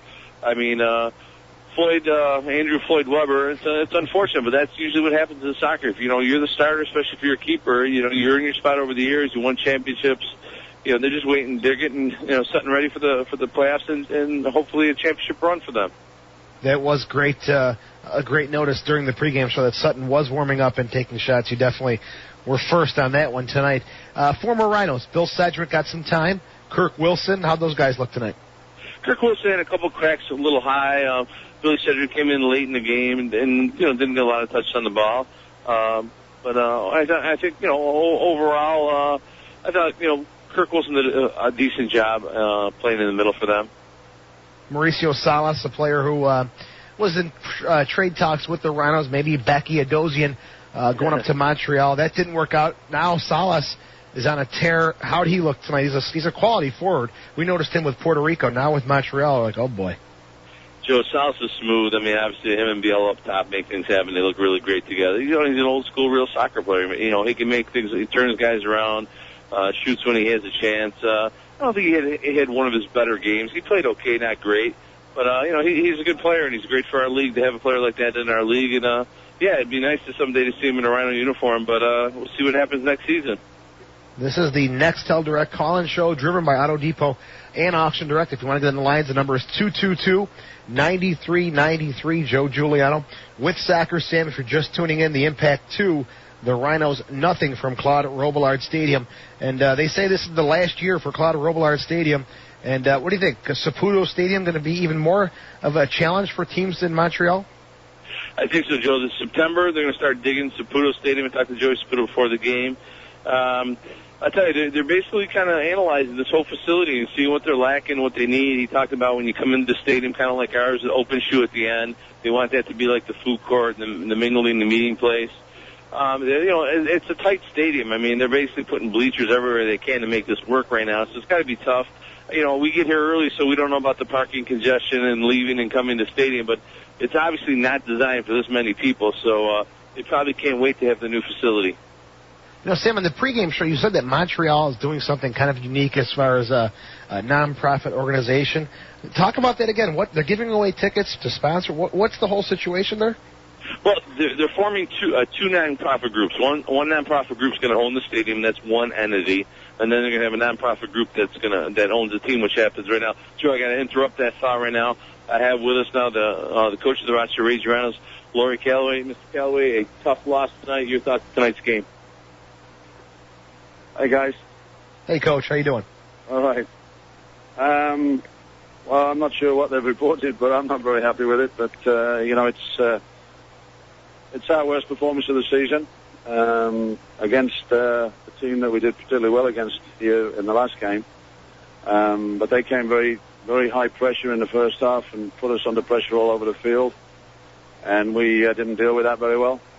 Having said that, they'd only had 2 opportunities in the first 42 minutes, and the third one they scored with. We'd had 1 opportunity in the first minute, the Delicate's chance, but apart from that, we didn't trouble Sutton too much in the first half. In the second half, we went to a 4-4-2 and tried to do more about Raz getting forward, who would hurt us, and Lyson, who scored the goal. And we didn't play particularly well in that formation either, but we didn't give up many opportunities. They really, apart from the goal, I'm not sure what Vallo's saves are, but I mean, he didn't have a busy night, let's put it that way, but neither did Sutton. But that's the way Montreal play. They play for those few opportunities. They're able to get them usually, and then they're very, very good at holding on to 1 and 2 goal leads. And we have to admit that they were the better side tonight. But Friday's another day. A great opportunity to come back quickly, which is always nice when you've had a bad day. You don't want to wait a week. We're going to have to wait 2 days, and we can get back and instead of feeling like we feel like right now, we can feel like kings again. So if we win that game, we're back to 6 points within them, 6 points with 2 games in hand, and it's still in our hands. Coach, what about the timing of the goals? End of the first half, right at the start of the second half. What does that do to a team? Well, I was disappointed with the way we played, but I was looking forward to getting in at half time and making some changes and adjustments and giving the guys a bit of a rocket, and felt that we might have been able to get something from it with the 1 goal going in at 42 minutes. That they lost well done some. At the 1 goal going in at 42 minutes, they're tough after that. They tend to change their system and play much more, defensively, and they're very, very good at it. So it was sort of a bit of a killer. It deflated us a little bit for them to score that late in the first half. So, it was a naive mistake on our part in midfield. We lost possession, and they made the most of it. We had a great chance in the second half to get back in the game. We didn't put it away, and the game, we sort of controlled the game in the last 20, 30 minutes, but it was because they weren't coming high pressure then at that point. They were just defending. Coach, you guys drive back to Rochester tonight. What's the schedule like? You got a game on Friday against Montreal again. Do you train tomorrow? Do you take it off and go at it on Friday? What's the schedule coming up for the Rhinos? Oh, no, we got to go back to work tomorrow. We're going to make them sleep. The bus is much more comfortable than the normal buses we've been used to. This one's been customized for us. They'll eat, and there'll be no movies. They'll be sleeping for 8 hours, and we'll get them in probably around 11 o'clock tomorrow morning. We probably won't get back till about 4 a.m., 5 a.m., so, we'll give them time to go home and then get them back in and start work again. What about some of the guys who didn't make the trip? Johnny Manyanger, health-wise, and Friday, is he going to be probably a figure in the lineup, maybe an option for you? Oh, absolutely. Johnny's contusion needed another game's rest. There was questions as to whether we should have bring him anyway because of immigration. It was probably unwise to do that, so we didn't. It's probably good that he's missed this and got that thigh completely. I assume it's going to be much better with that extra couple of days rest. And he'll certainly be figuring in the lineup for Friday night, yeah. Coach, 19 games played, 9-3-7. Great stuff so far. Just unlucky tonight, and another chance to go get him on Friday at Paytech Park. We'll talk to you soon. Thanks for your time. Okay, guys. Thanks very much. Appreciate being on. Thank you. All right, Coach Calloway, going to jump on the bus and head down to Rochester from Claude Robillard Sports Complex after the Rochester Rhinos and the Montreal Impact 2-0 win for Montreal. But again, 19 games played. The Rhinos are 9-3-7. Let's not get crazy. It's a tough loss, and we hate to lose to Montreal. But the grand scheme of things, we've got them again on Friday. Another opportunity to go head-to-head with these tough guys. Joe, yeah, definitely. And, Joe, I got to tell you, this whole facility is just, I'm inside right now, outside the locker room. There's hundreds of people waiting here for autographs. They just got it, man. They got the feel. I don't think there's one team in our league other than us that has this kind of situation. I don't think there's a team in MLS that has this kind of fan base. I mean, the people in the city are just into this team. And the whole Wednesday night thing, it's just beautiful. I mean, Joey Sputo said on the weekends in the city, a lot of things are going on. So Wednesday night, soccer night. It's a break in the week, and they're just knocking them dead. So gotta give them credit. It's courageous stuff, definitely in Montreal, and it's great to see. Even though it's Montreal, it's great to see soccer in North America really thriving, and another stadium coming up in Montreal. The number here again is 222-9393. This is the Nextel Direct Call-In Show, driven by Auto Depot and Auction Direct. We'll take a quick break. We'll come back, and we'll speak with Soccer Sam and maybe a few more Rhino players before they board on the bus coming back to Rochester from Montreal. When we come back, Soccer Sam, Joe Giuliano on the Nextel Direct Call-In Show on the Rhinos Broadcast Network. Welcome back. This is the Nextel Direct Call-In Show, driven by Auto Depot and Auction Direct. Joe Giuliano in beautiful Rochester, New York. Soccer Sam up in, we'll call it very nice, Montreal, Quebec. Sammy, you've got another player with you right now up in Canada. I have the player of the game with me today, Mr. John Ball. And John has some information about Montreal's travel arrangements. He's doing some deals here with these guys, but Johnny, you played amazing tonight, and these guys coming to Rochester tonight? Is that what's going on? They're probably coming tomorrow, so, yeah. What's up? Johnny, tough one tonight, 2-0 against the Impact. Coach mentioned it, though. One good thing is, he said it was not the best performance for the Rhinos this year, but you guys have a chance to go right back at it on Friday.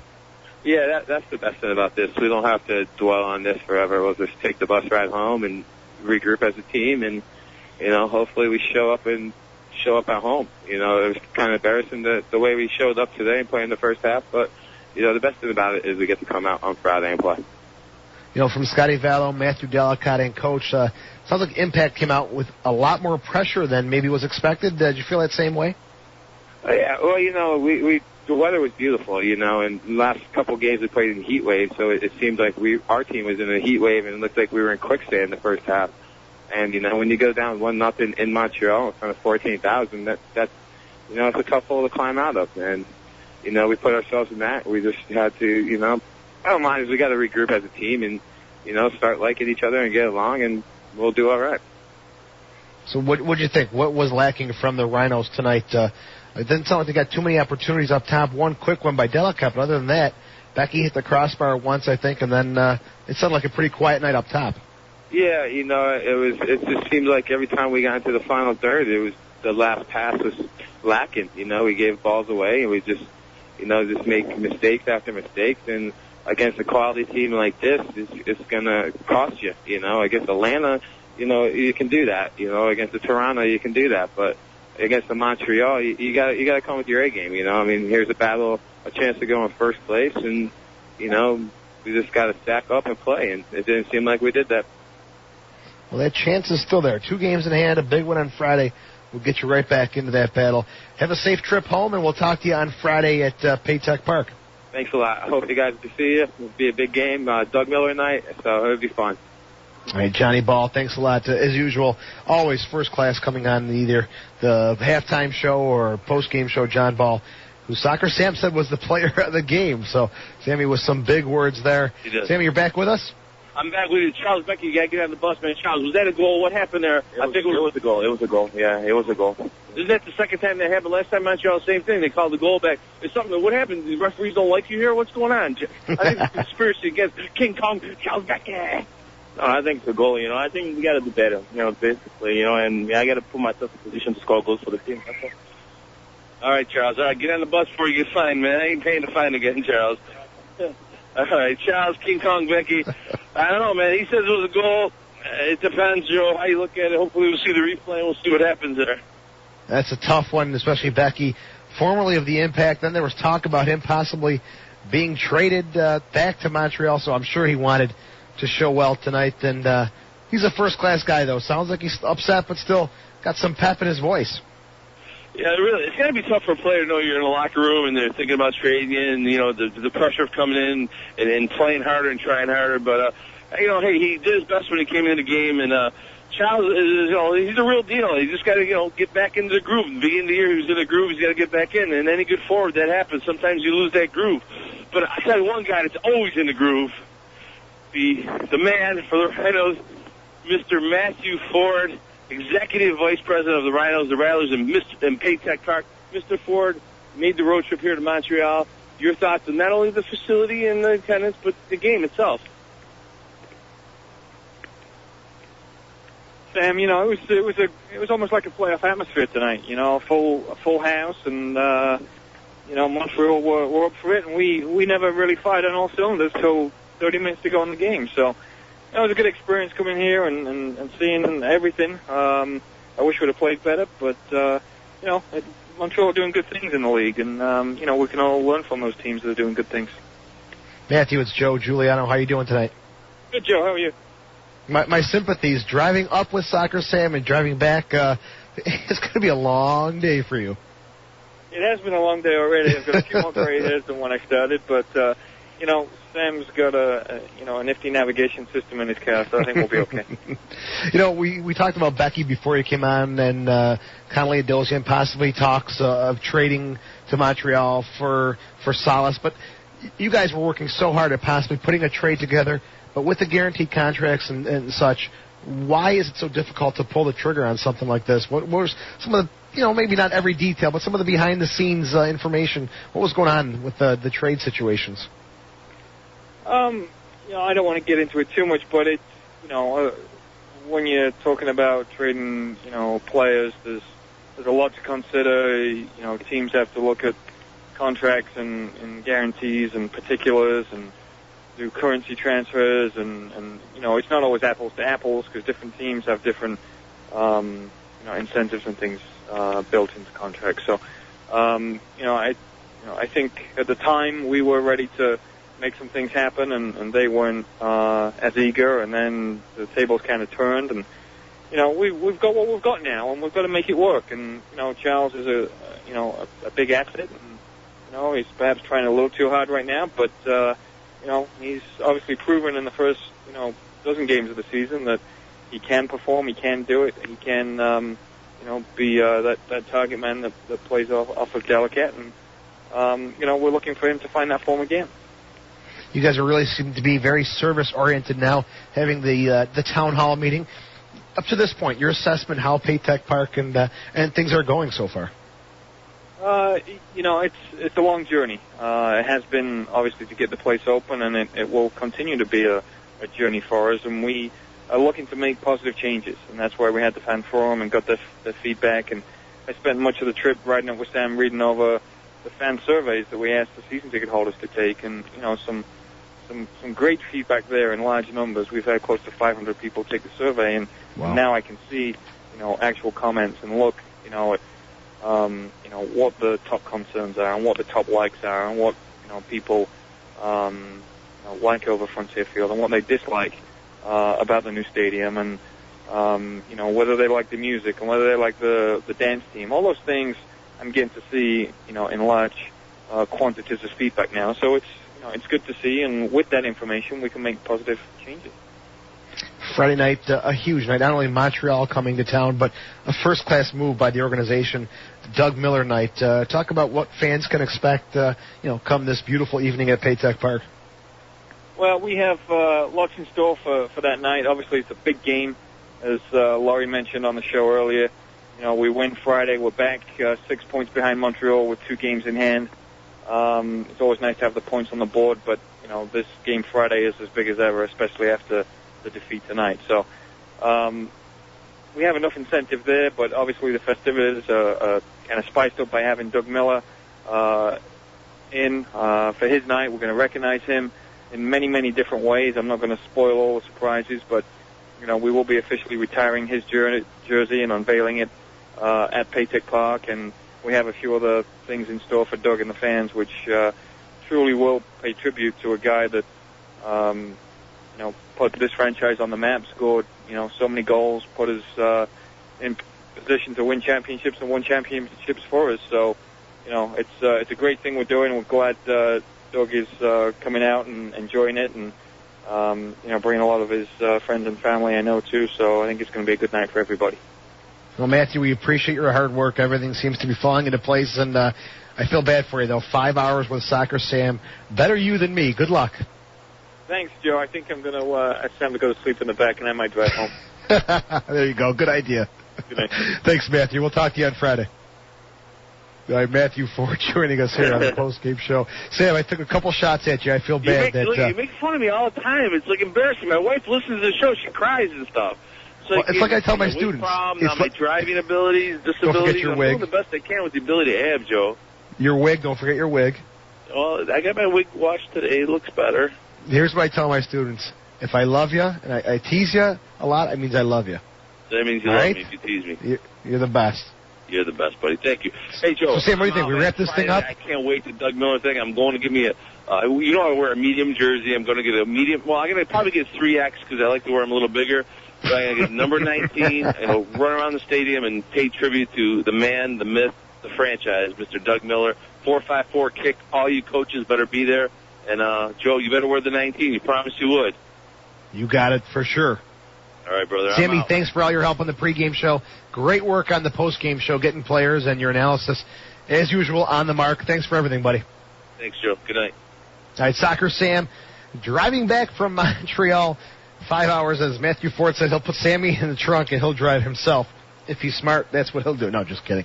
Have a safe trip home, guys, and thanks for all your help here tonight. Again, the final score from Montreal, 2-0 Impact over the Rhinos. Unfortunately, the Rhinos coming up a little short again in Montreal in the last 12 matches, 0-10-2 at Claude Robillard Stadium. Let's wrap this thing up. Thank you to Don Stevens, our wonderful producer, Megan, and Soccer Sam for his pregame and postgame festivities. I'm Joe Giuliano. I'll talk to you on Friday night at 7:05 p.m., right here on the Rhinos Broadcast Network with the pregame show, and then Don Stevens takes over with play-by-play for Rochester and Montreal. Second game in 3 days between those two teams on Friday night right here on the Rhinos Broadcast Network. Have a great night. Joe Giuliano saying ciao for now.